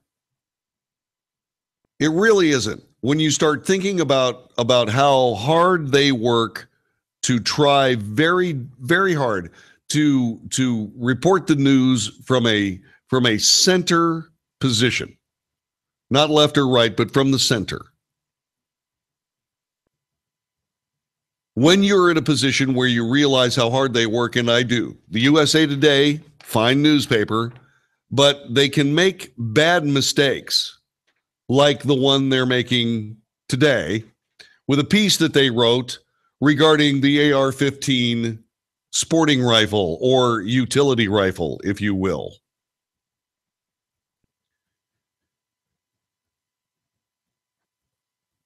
This is one of those things that there's really no excuse, and it's the nightmare of all of us who report the news. It is. It's a nightmare. For those of us who report the news, to get something wrong is the biggest mistake you can make. You know, I can parse the facts out of something. You can't really get that wrong. I can read a newscast and pretty much figure it all out and not get it wrong. But when you misread something or you're given a piece of news that is not valid, say, for example, it's very, very old or something, and you forgot to check the date, and you start reporting a story that's 3 or 4 years old. These are mistakes that strike at the very heart of what you're doing. I sit here behind this microphone every day, building the premise in your mind that when you hear my voice and you hear the words the Wells Report, the truth will be the next thing you hear. We're pretty good at it. It's not that we're bad at it. We're good at it. I mean, we're probably 98% right most of the time. I mean, we're 98% right. But we have made mistakes, and they're bad days around the Wells Report. You know, I talk to the people that help me out on this broadcast, and I say, we simply can't let this happen. These people are looking for truth. While the truth may be relative, at least the facts cannot be. The facts must be the facts. Is this an easy job? No, it's not an easy job. Getting it right is hard, especially now because there's so much lying, so much propaganda.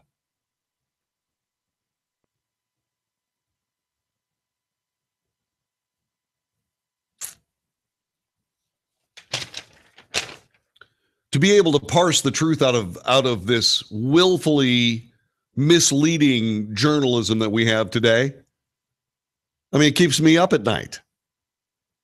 Quite literally keeps me up at night. But take a look at how the editorial board of USA Today got this one wrong. This is bad. The legacy of America's love affair with military-style rifles was etched into the stricken faces of husband and wife paramedic team Mike and Jamie Shaw after they emerged from the bloody Texas sanctuary where gunman Devin Kelly unleashed his firepower on Sunday. Beautiful writing, by the way. I'm trying to get the horror out of my mind, Mike Shaw told the reporter there, but you cannot unsee what you already saw. First responders echoed similar visions of carnage at the theater in Aurora, Colorado, an elementary school in Newtown, Connecticut, a community center in San Bernardino, California, a gay nightclub in Orlando, Florida, and a concert ground in Las Vegas.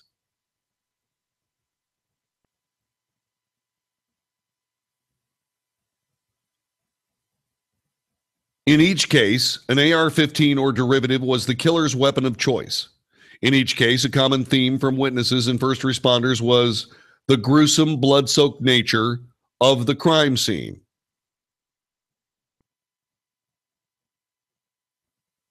This is no coincidence. The gun, the AR, doesn't stand for assault rifle, but for the weapon's first designer, Armalite rifle, is by far the most popular of the millions of assault-style rifles owned by Americans. Surgeons who have treated the wounds call the weapons perfect killing machines that can tear a body apart and create massive hemorrhaging. And this is the problem.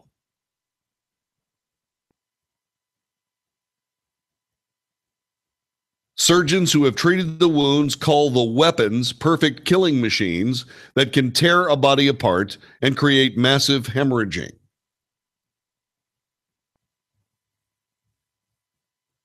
Let me explain why that's so badly wrong. First of all, the rifle doesn't do any damage to anyone. It's the bullet the rifle fires. In the case of the 5.56 millimeter by 45 millimeter cartridge, the actual caliber of that bullet is a 22. It is a 22 caliber bullet, the same bullet as your 22 play rifle, your plinker, the one you give to your kid for the first rifle of his life. It's the same size bullet, exactly. The difference is that the AR-15 round, the 5.56 by 45 millimeter round, is going slightly less than 3,000 feet per second. It's going very fast. But let me tell you about a couple of other rifles that you may need to know about. Let's talk about the M14 rifle.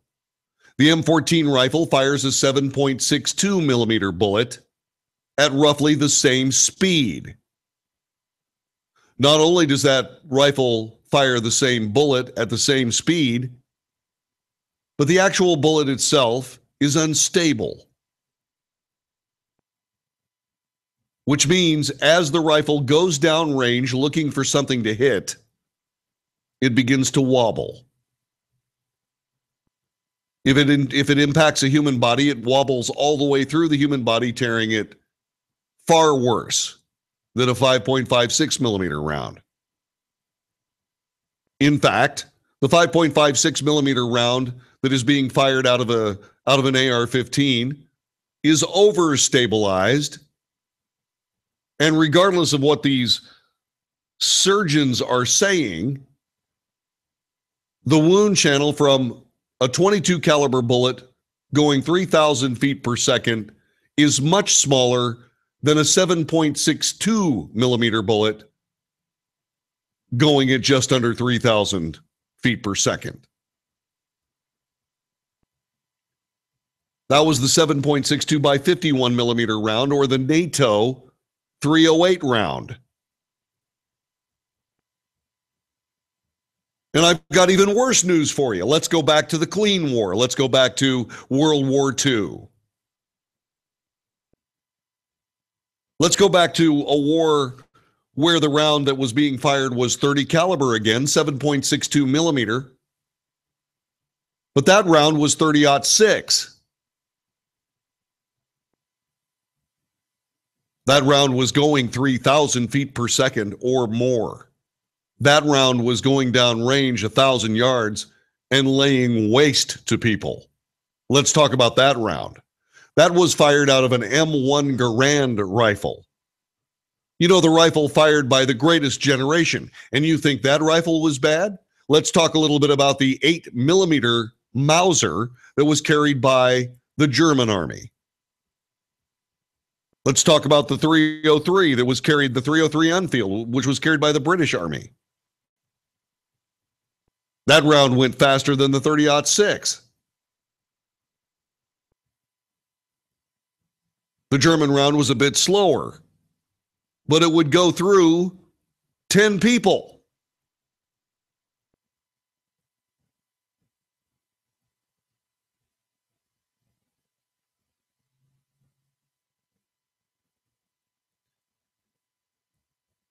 The people who are saying that I can't get this horror out of my mind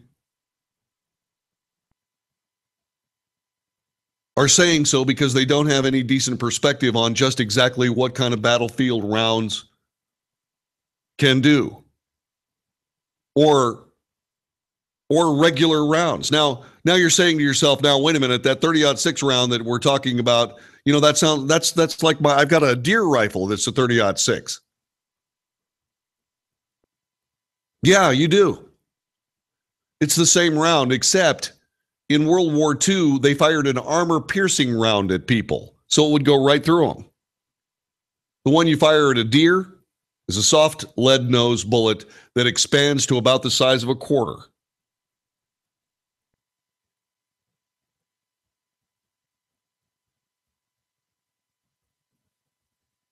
What, these surgeons have never gone deer hunting?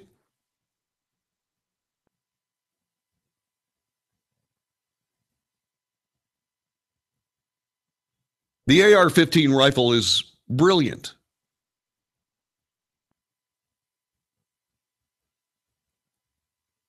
Oh, by the way, somebody is pointing out that the early versions of the M16 rifle did have a bullet that tumbled. Yes, that's true.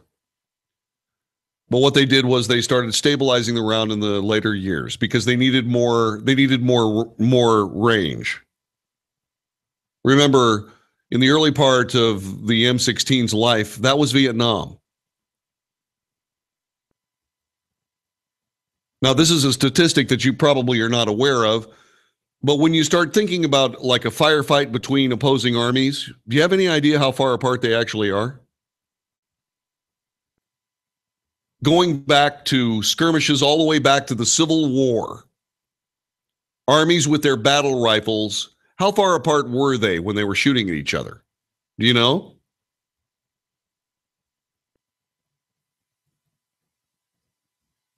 About 80 yards.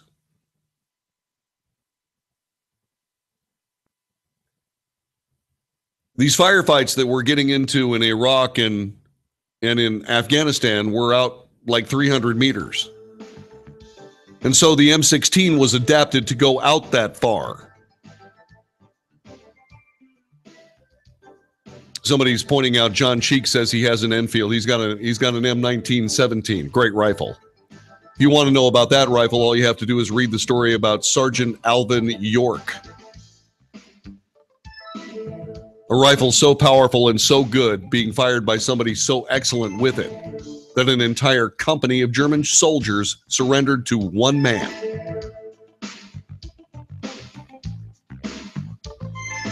So when we start talking about this,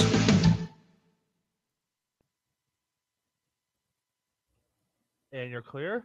And I really blew that up badly. Oops. That's okay. Just come back as I was saying. Yeah. No, seriously, just do a reset when you come back. I will. Segment. So I want you to talk to Mike Hawkins, your new guy. Hi, Mike Hawkins. How are you, buddy? Here you go. I'm putting him in the headphones right now. Here you go.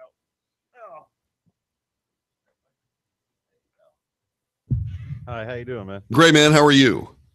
Pretty good, pretty good. Have you been listening to the broadcast at all? I have, yeah, every day. What do you think? It's going good, man. It's going good. Sounding good. Okay. Here's what we're doing. Okay. We are, with this broadcast, we do a couple of different things. We run a piece of music at the end. Uh-huh. We back time it so that it ends at, when the network takes over. These are hard breaks. We're doing hard breaks the whole time. Oh, I know. Well, I do the Wayne Allen Root show. Okay. So, I think I probably got it, but okay. I see sometimes y'all do sometimes you might do a different, sometimes you might have Chris pull a different piece of music to come in and out of or something. Well, yeah, Chris needs to show you. We've got specific pieces of music we like to use. Okay. We like to roll them. I mean, Chris, you have those 3 hour starting music, the pieces of music. He can't hear you. He can't hear you. No, yeah, make sure that. Okay, here's what should happen. You should have 3 different pieces of music to start each hour, and there should be 5. There should be 5 other pieces of music that we use to go in and out. Okay. So that they rotate. Okay. Okay. Gotcha. Yeah, those should be on 2 separate rotating carts. Okay. So now, are you going to be doing the whole show? I believe so. Okay, cool. All right, fantastic. Good to know. Yeah, good to meet you, man. I'll be able to do anything you need, man. So Okay, cool. I'm fully capable. Like I said, I do Wayne shows, so I'm sure. Good deal, man. I'm sure I'll pick it up. Well, I appreciate it. Okay. Thanks very much. Looking forward to working with you. All right. Yeah, me too, man. Looking forward to working with you. All right, bud. All right, man. Talk to you. Bye-bye.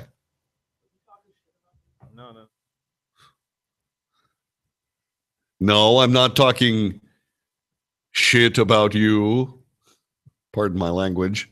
Down the line. Sorry. Why did you say that? Why would you? Your listeners are going to get very offended, and we can't afford to lose him. Hey, the 15 people that are listening on YouTube that heard that, Right? they pretty much know I'm kind of salty-ish. No, that's okay. Hey, is Lord Izo back on the chat channel? Lord, are you back? Would you please enter and sign in, please? Hear ye, O Lord. Yeah, Lord Izo, I need to talk to you. If you're Love boat? Huh? Did he work on the Love Boat? The Love Lord Izo? Boat. Oh, no, that's Soon Isaiah. we'll be making another run. Hey, you'll be in good hands. Yeah, I know. I know. He was another one like me who got kicked around. We heard it. We all heard it. He was another one who got kicked around like a Yeah. fat boy who's now working at Taco Bell. I am so offended. I bet you are, Jonathan Martin. Hey, Jonathan, it's Rusty. Don't be offended. Wow. At a Taco Bell, I'll give you a free Cuss all chili you dog. want, says David. Says Wait, David what? Keith. Thank you, David. Thank you, man. Thank you very much.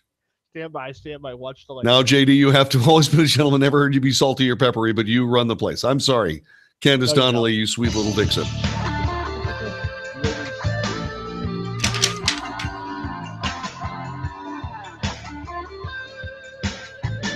As I was saying before I just started talking right to where the computers turned me off. Yeah, I sort of made a mistake there. Sorry about that. I was so busy. I was so into what I was saying here that it was like, I mean, seriously? These people don't get this right.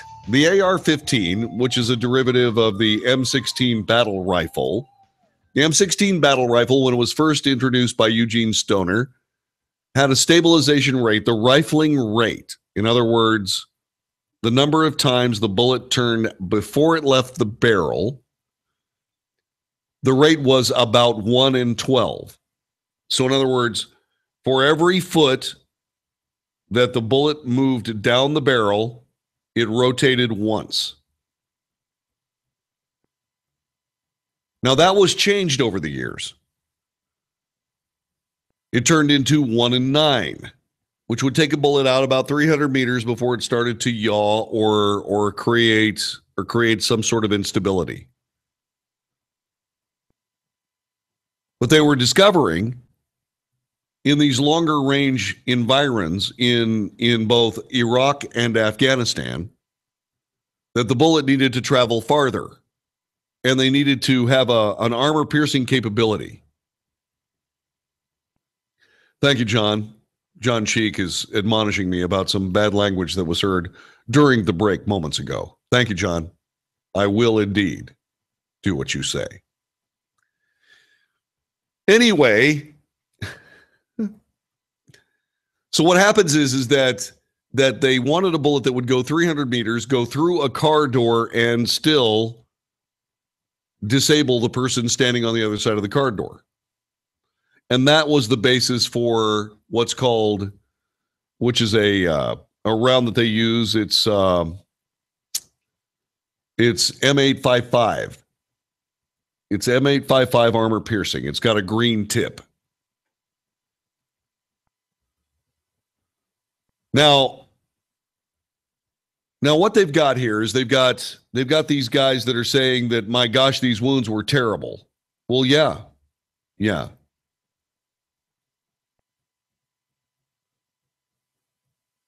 Semi-automatic rifles, like the AR-15, fire a relatively small round at high speed.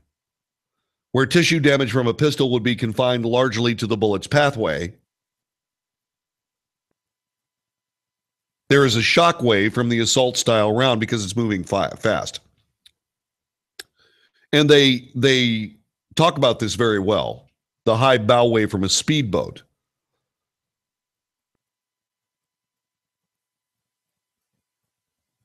And what it does is it creates a wound channel. But it is nothing in comparison to either the .308 round or the .30-06 round, precursors of America's battle rifles, or for that matter, the M1917 Enfield. It was carried throughout World War II.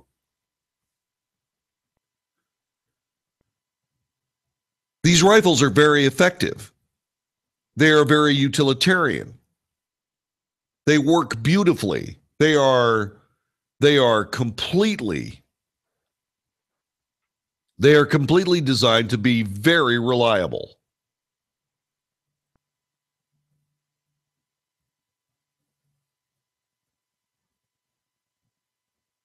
And so now we're in a situation where these people are overstating the damage being done by these rifles.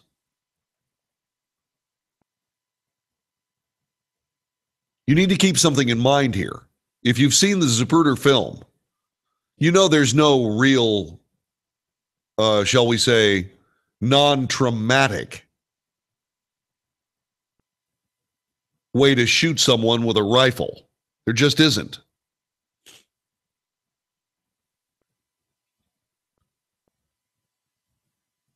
If you survive an assault rifle injury, the complications are tremendous.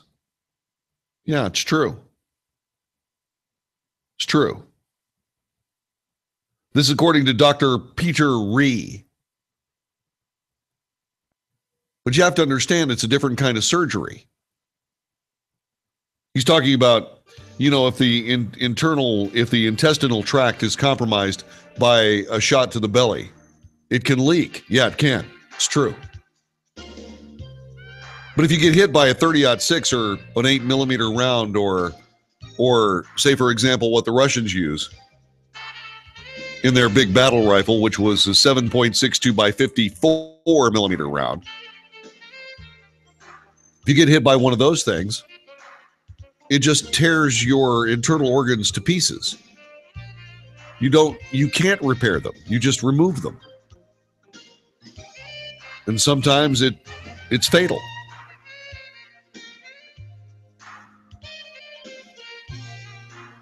Look, the situation is this. It's not the rifle, it's the bullet. And I just thought you'd like to know.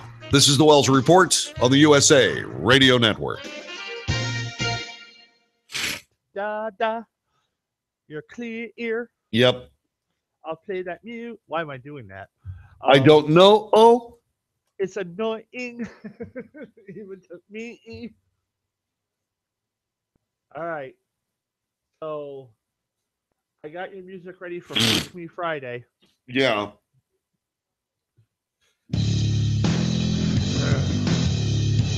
Perfect. How long do you want it to go? Hey, you do have all those pieces of music, right? The 5 pieces of return music and that you sent me? Yeah. And the 3-hour-long ones, the 3-hour starters? I think so. Okie dokie. They're in the main playlist. That's what I use every day. In my playlist. Yeah. Yeah. Okay. Good. Hey, stifle Edith. How long do you want this to run for?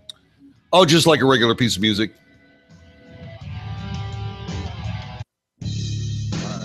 That's perfect.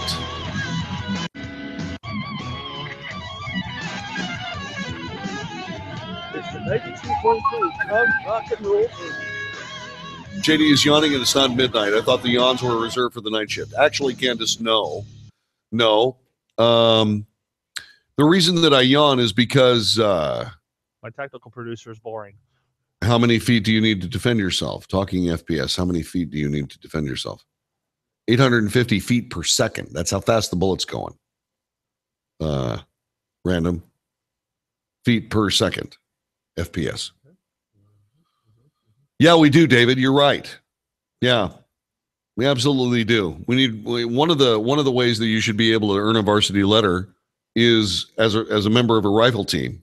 That's how I earned my varsity letter in high school.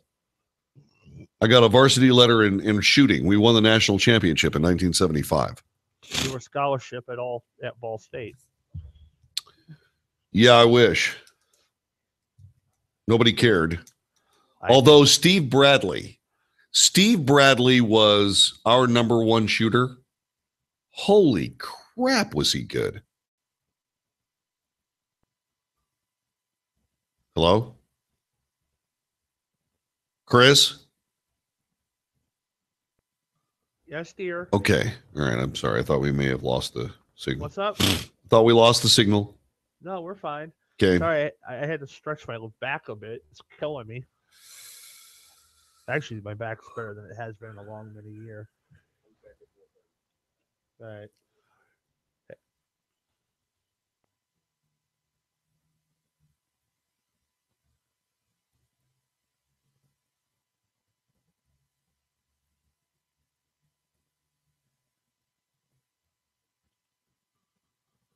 Anyway, like I was saying, your breathing gets out of rhythm. I'm trying to work on it. No. She was asking me why I was yawning, and the reason I was yawning is because when you talk that much, you end up screwing up your respirations. Okay.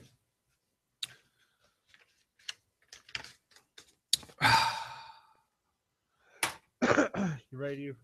You rock and roll? Yeah. I don't know that this is going to work. Here, we gotta give it a shot. Well, we had more calls today than any other time in the show's history. The show's history. Here we go. Well, just calm down, Edith.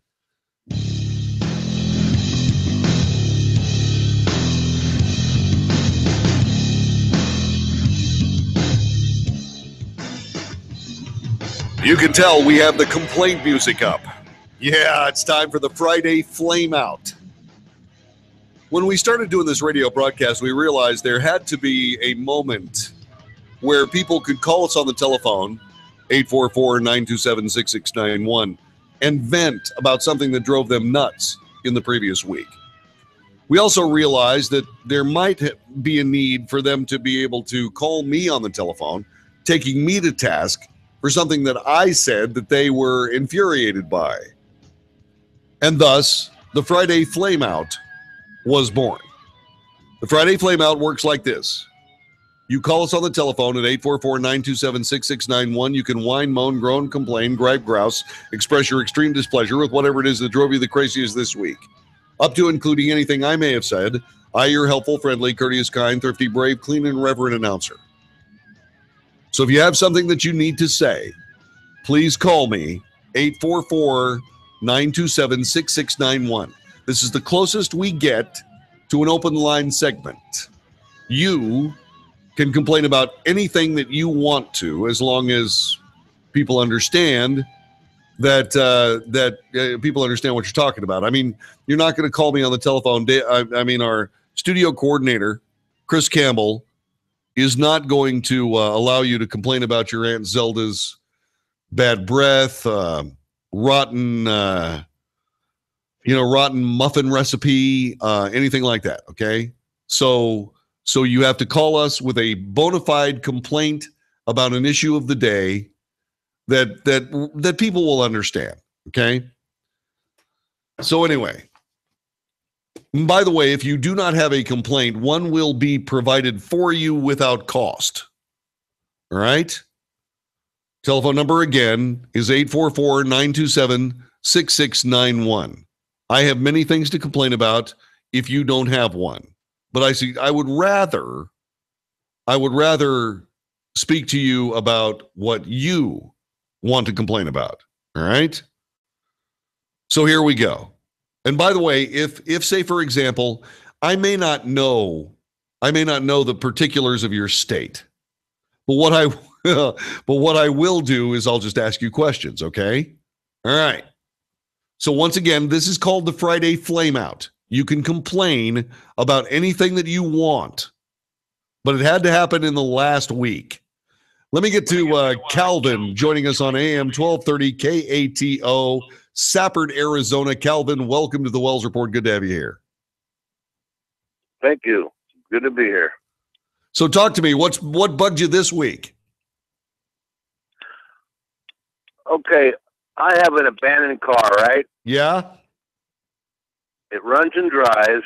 I'm talking about DMV here. Yeah. Okay, the car runs and drives. It's a good car. I could use it for transportation, okay? Sure. Yeah. Well, what won't the DMV let you use it?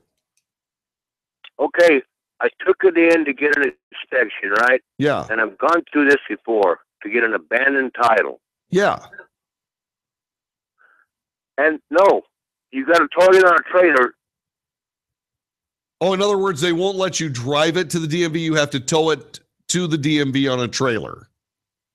On a car hauler, exactly. It's ridiculous. Yes. It's absolutely stupid. And they put me through a level 1 inspection. Okay, the lady went out there and looked at the door panel, said this tag is too faded to read. So now you got to do a level 2 inspection. So you're going to have to call in and make an appointment to get a level 2 inspection. I got to load the car back up on the trailer after I get the appointment, take it back down there. And then after that, there's a whole bunch of other red tape they put you through. And it's like it's a real pain in the butt trying to get a license for a car that is abandoned. Calvin, that is a perfect Friday flameout. That is exactly what we were thinking when we came up with this, an opportunity for you to vent. So let me ask you a question. Calvin, it really upsets me that they put you through so much trouble, and all they do is down there sit on their butts and look at a few papers and say, oh, you can't do it this way, you got to do it another way. And it seems like they jack you around to one person to the next. They pass the buck. And the next thing you know, you're right back where you started from. And it's like you got to start over because, this didn't fit. You got to start over. So and it's like they give you a runaround. It really ticks me off that I go through so much trouble to try to get this car license. Yeah. And all they do is run me around the ring. And what kind of car is it? To the next, and then what kind of car is it? 1992 Oldsmobile Cutlass Sierra. Nice car. It runs great. It drives good. Yeah. It's a Washington license plate on it. And these people give you the major runaround to try to get a license in Arizona. All right. Calvin, that's perfect. Well done, my friend. Well done. Thank you very much for joining us on the Friday Flameout. Jane from Dallas, Texas, you're next up. Thanks for joining us on KBDT, Big Dallas Talk. Thanks for joining us. Hi. Hi. So what's going on? What JW. What drove you the craziest this week, Jane? It may not be this week, but that uranium one thing. Yeah. How on earth could we have signed away 20% of the uranium? But something that occurred to me, and no one's talked about it, is there any way to revoke that deal? Let me double check something. I mean, when you talk about the Uranium One deal, tell me about what is it that drove you the craziest? I mean, was it the government? Was it Hillary's involvement in it? What was it? It was just that there's some big old committee of people, and they're all going, well, yeah, it looks okay. Why not do that? And yeah. Okay. So I'm just so yeah. Yeah. Well, here's the thing. I might be able to help you feel a little better. All right. The Uranium One deal it's a limited deal. They only got a small amount of America's uranium because uranium's hard to find. Okay. There's not a lot of it around. So 20% is very, very, it's a small amount. The other thing about it is we're really not giving up anything, because when it comes down to our nuclear weapons inventory or our nuclear fuel inventory and so on, we have more of that stuff than you can possibly imagine. I mean, we have, first of all, nuclear weapons. We don't use uranium. We use plutonium. And plutonium is made by reacting uranium pellets in reactors. And so when you start thinking about the amount of uranium that we actually have, we have boatloads of it. Like we are the Saudi Arabia of it. JD, Yeah. that may well be true. Yes. But why are we sending yellow cake to a hostile foreign power? Well, you see, the thing about it is that they have. I'm worried that we don't have enough. Yeah, I'm worried that why are we sending anything to them? Well, mainly it's Rosatom actually, and that's the company. They're making some money on it. They're just making money on the deal. It's like gold. Gold is a very limited commodity. Yellow cake is a very limited commodity. It moves around the world, and the ton of yellow cake that you got or that you sold, a year ago is the same yellow cake uranium that you're going to get back 2 years from now. So it's like anything else. It's not, yellow cake is a long way away from being dangerous. So you need to realize that, yeah, you don't want to bathe in it, but you're not in a position where I'm just trying to make you feel better. Now the government corruption surrounding it, that's what upset me. That's what upsets me. These people either have a problem with collusion with the Russian government during a presidential election year, or they don't. And I'm really having a problem with the fact that these people, are as thick as thieves. Literally, $500,000 to President Clinton over Uranium One and Rosatom. Really, when Hillary was the Secretary of State, I honestly, somebody ought to go to jail for that. I agree. I hear you. Thanks much. Crazy. I appreciate it. See, 2 perfect Friday Flameout calls. These people feel better. It's true. I mean, Jane feels better. Calvin feels better. And you know what what's going to happen? If they had carried that frustration through their workday, and if they had gone home with that frustration boiling inside them, what would have happened is that their cat would have come across the living room, looked at him, and they'd have gone, meow. And those 2 people would have kicked their cat right squarely in his patoot. Not because of something that he's done, just because they were frustrated. Saving cat patoots all over America. This is the Friday Flameout, and you can complain about anything you want to. Venture spleen, as gross as that might be. Venture spleen at 844-927-6691. I have a small complaint while we're waiting for your call to pour in. I have a small complaint. It's actually two news articles. I've been keeping track of artificial intelligence for a long time because I happen to believe that artificial intelligence can be the end of us if we're not very careful with it. And so far, we're not being very careful with it. Let me give you 2 examples of how suicidal we are when it comes to artificial intelligence. Now, if you don't understand, we can make a machine that thinks faster than we do. It thinks faster than we do. It can come up with concepts faster than we can.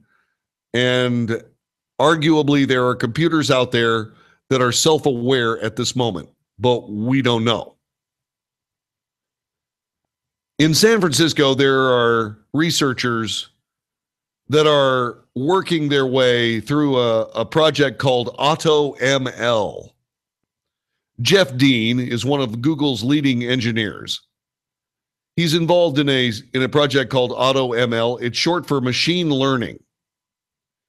It refers to computers that can learn to perform particular tasks on their own by using artificial intelligence. Yeah. You don't have to teach a machine to do it. It teaches itself. It figures it out on its own. People can do that. You can figure something out. Men take pride in never having to read the directions, for example. But But Google is trying to create artificial intelligence technology that can design and create other artificial intelligence technology.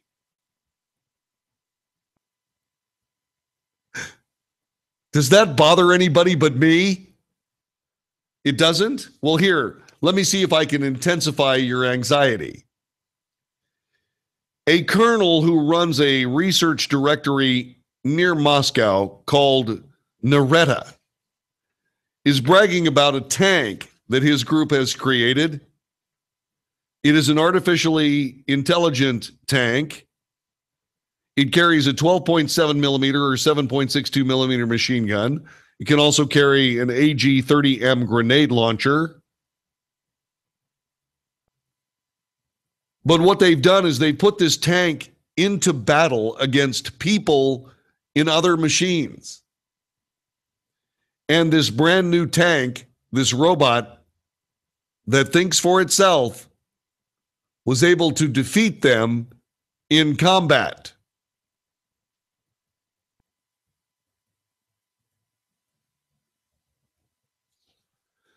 It thinks faster than you.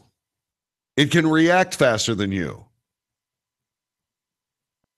We're not going to be able to become instantly faster.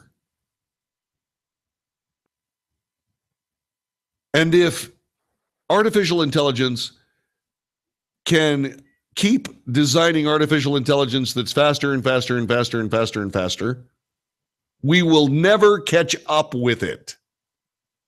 And why would we need to catch up with artificial intelligence?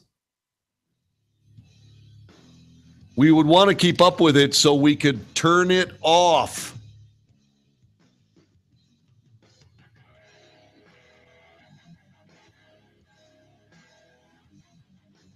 So that's just a little complaint I have. Just a small one.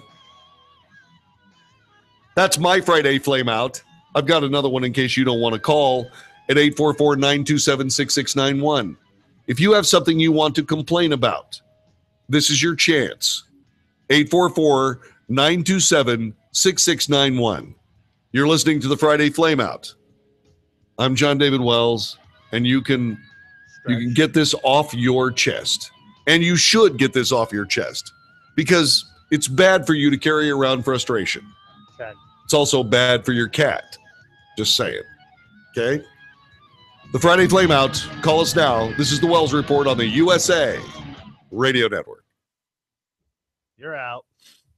See, I wanted to stick with the music that we used for the segment. Which makes perfectly good sense. Yeah. I'm a smart fella. You're a smart fella. Yeah. All right. Calvin got it. He got madder and madder and madder the more he talked about it. That was perfectly funny. No, you goaded him. I loved it. I had literally my finger is on the red button like he's gonna this guy is gonna effing You know, we've never had that problem on the Friday Flame Out. Skynet, here we come. Exactly. Skynet. Oh. I see I'll be firing up this music. See, Mark Russo, I double checked. There's no lady answering. Okay. Mark Russo. A wonderful human being. Okay. What was that about Skynet? That's what the Russians are building. They're building Skynet because they're stupid. What? What will you learn? Wow. You know, in the headphones, it really does sound really good.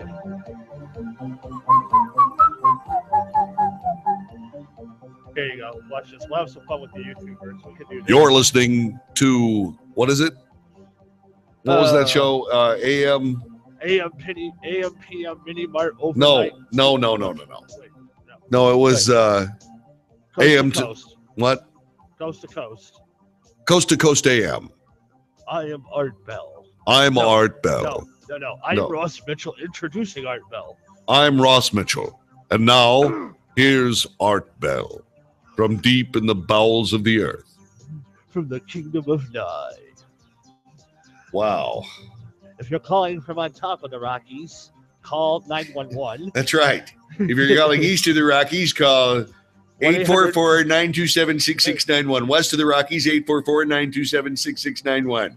If you're on directly on top the Continental Divide, call AAA. If you're calling from Boston, we hate you. If you're calling from Antigua, that's 992-444-9191. So funny. If you're calling because your mother is dying, call 1-800-PRO-FLOWERS. If you call on the wild card line. Yeah. Wild card line. If you're a talk show host that's washed up and working at Taco Bell, call 1-800-TACO-BELL. And now, from the kingdom of Fredland, here's John David Wells. Killing me. So bad. Coast to coast, up the block, down the block, around the corner. So bad. In and out. I just, oh God, I hate everybody. How about I screen this call? Oh my God, we got a call.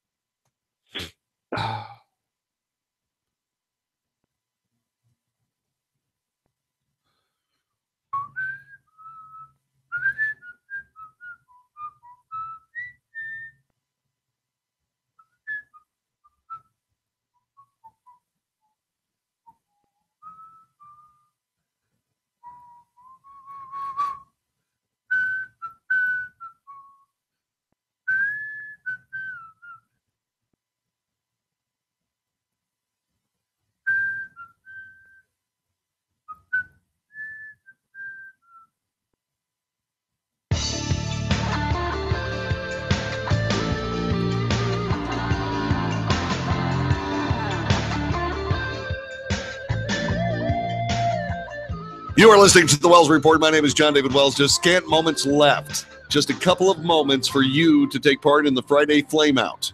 Your opportunity to whine, moan, groan, complain, gripe, grouse, express your extreme displeasure with whatever it is that drove you the craziest this week, up to and including anything I may have said. I, your helpful, friendly, courteous, kind, thrifty, brave, clean, and reverent announcer. If I said something this week that drove you nuts, well, here's your chance to take me to task for it.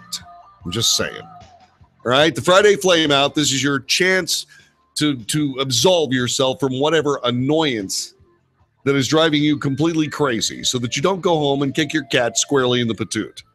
Right? We don't want that to happen. Your cat hates it. And what we're trying to do is we're trying to make your life easier and cleanse your annoyance for the weekend. Let's get to Steve in Springfield, Massachusetts, listening on WACE Radio. Thanks for calling, Steve. Welcome to the Friday Flameout. Hi, how you doing? I'm doing fine. How you doing? One of the things that drives me nuts, I mean, I hear people talk about it in like a really cavalier attitude with like zero red flags. Whenever people talk about a cashless society, don't people realize that when all your money and property is owned by either a bureaucracy or an electronic institution, you have basically become a slave and you live and exist and own property at their whims, and hopefully nothing will go wrong to corrupt it? Well, you know, it's kind of interesting, Steve. Did you see the movie? It was Will Smith. It was called Enemy of the State. Do you remember that? I think that's a fantastic movie. That's one of my favorite really movies. A great movie. And in the movie, he doesn't have any cash because he uses his credit cards, his debit cards, and so on and so forth. And ends up happening. What happens is they just turn off all of his credit cards. That happens. That happens. You and I walk around and that happens. Yeah. And I realized, and I realized that because, and nothing that you do, you don't have to do anything to create this mess for yourself. Somebody can screw up at either the credit card bureau level or somebody can try to spoof your card or something along that line, and they turn off your card. And you have to call back and then convince them that you're still you. Now, there are things that help. There are things that help. There are things like what is that? LifeLock. That'll help. But you got a real point here. You do. You have a good point. Yeah. Well, Well, not only that too. Another thing that's like really important is with the current political climate of like socialism versus capitalism. Socialism being basically the tear down capitalism and free market enterprise. But one of the dupes that the socialists try to teach you is that somehow you can have political liberty. They're going to take away all your economic freedom, but you're going to have political liberty. But the two are inseparable. Yeah. When you lose your economic freedom, you've lost everything. Well, Steve, I appreciate that, and I think that's a very fine point of view. And once again, this is a very good thing. Normally, it takes a few weeks for people to realize just what's going on when it comes to the Friday Flameout. But by golly, you hit it right out of the park on the very first try. The Friday Flameout, an essential public service for American radio listeners all across this great, expansive land. Not just a pretty voice. We do important work here. The Wells Report is a radio broadcast where you can listen, hear the news, get the truth. The truth. No, really. Because if I get it wrong, then you need to call me at 844-927-6691 and correct it. See, just because I say it doesn't necessarily mean that it's completely infallible. Oh, yeah, most of the time, yes, but not always. Just saying. The executive producer of the Wells Report is the Philip Brown, studio coordinator and associate producer Chris Campbell. My name is John David Wells. God bless you and yours. Have a great weekend. See you back Monday for another edition of the Wells Report on the USA Radio Network. All right, you are clear. Great job this weekend, sir. Thank you. Starting to feel it. Starting to feel a little better. Yeah. By the way, Arizona and Massachusetts, those are new. Can you believe it? Look at you. Look at you. It finally started to pop. Yeah, like a zit.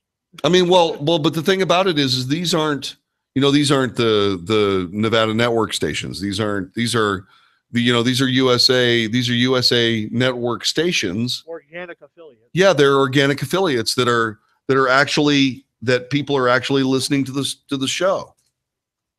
Right. Man, thank you. Wahoo. Yeah, whoever's letting you know, good job. Thank you, buddy. All right, talk to you, I'll talk to you soon. I'll look forward to it. Don't be a stranger. Okay, thanks for everything you've done for us. No, we'll talk Monday. Thanks for getting us started so well, man. I love you, man. We'll talk. Love you too. All right. Bye-bye.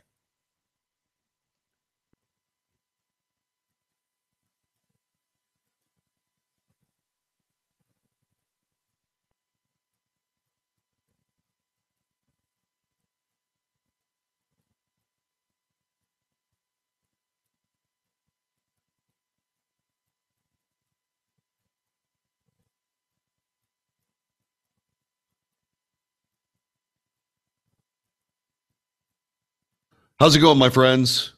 So it's just us on the Facebook thing. What's going on? How are you? You enjoy the show? Telephone number? You don't have to. You can just type in whatever question that you have while I go through a couple of things here, and I'll answer any of your questions. Anything you want to say? Stuff like that there. But did you hear that? We got some calls from, thank you, John. God bless. Logan, thank you. Big kiss. How sweet. How nice. We got a call from Massachusetts, Arizona. We got some people that are checking us out from different stations, all around the country. I'm very happy. I am very happy. The show is starting to cooch pretty good. Just takes a little time. Yeah, I guess. Yeah. Yeah, it's like I started feeling, I'm sorry. Random, you're a veteran, right? You were talking about driving an M113. I really want one of those. If I get rich, I'm going to have one. Anyway, the show is starting to cooch pretty good. Cooch, yeah. So cool to get the north-south coast-to-coast callers. Do you like the way I say that? Does that sound ridiculous? North to south, coast to coast. Thank you very much for your service, Random. God bless you, buddy. Logan. I love 113s. I want one. I'm going to buy one. I am. Then I'm going to clean it all up inside, make it pretty and paint it white. Put LED lighting in it and a bar. Yeah, that's what I'm going to do. Did it float? Whoa. Boy, but if it started leaking, it sure went down in a hurry, didn't it? Anyway, okay, so it does work, right, Candace? Okay, so I can keep saying it. Fuzzy dice. Yeah, that's a good idea. Fuzzy dice. Cool deal. All right. Thank you very much, John. I appreciate it. Thank you. Thank you. Does anybody have anything else they want to say or whatever? Because I gotta go. I gotta go. Don't you know? John, thank you. Let's see. Then my phone rang. My phone is ringing. Todd Nunley. All right, my brother. Take good care, folks. I'll talk to you later, okay?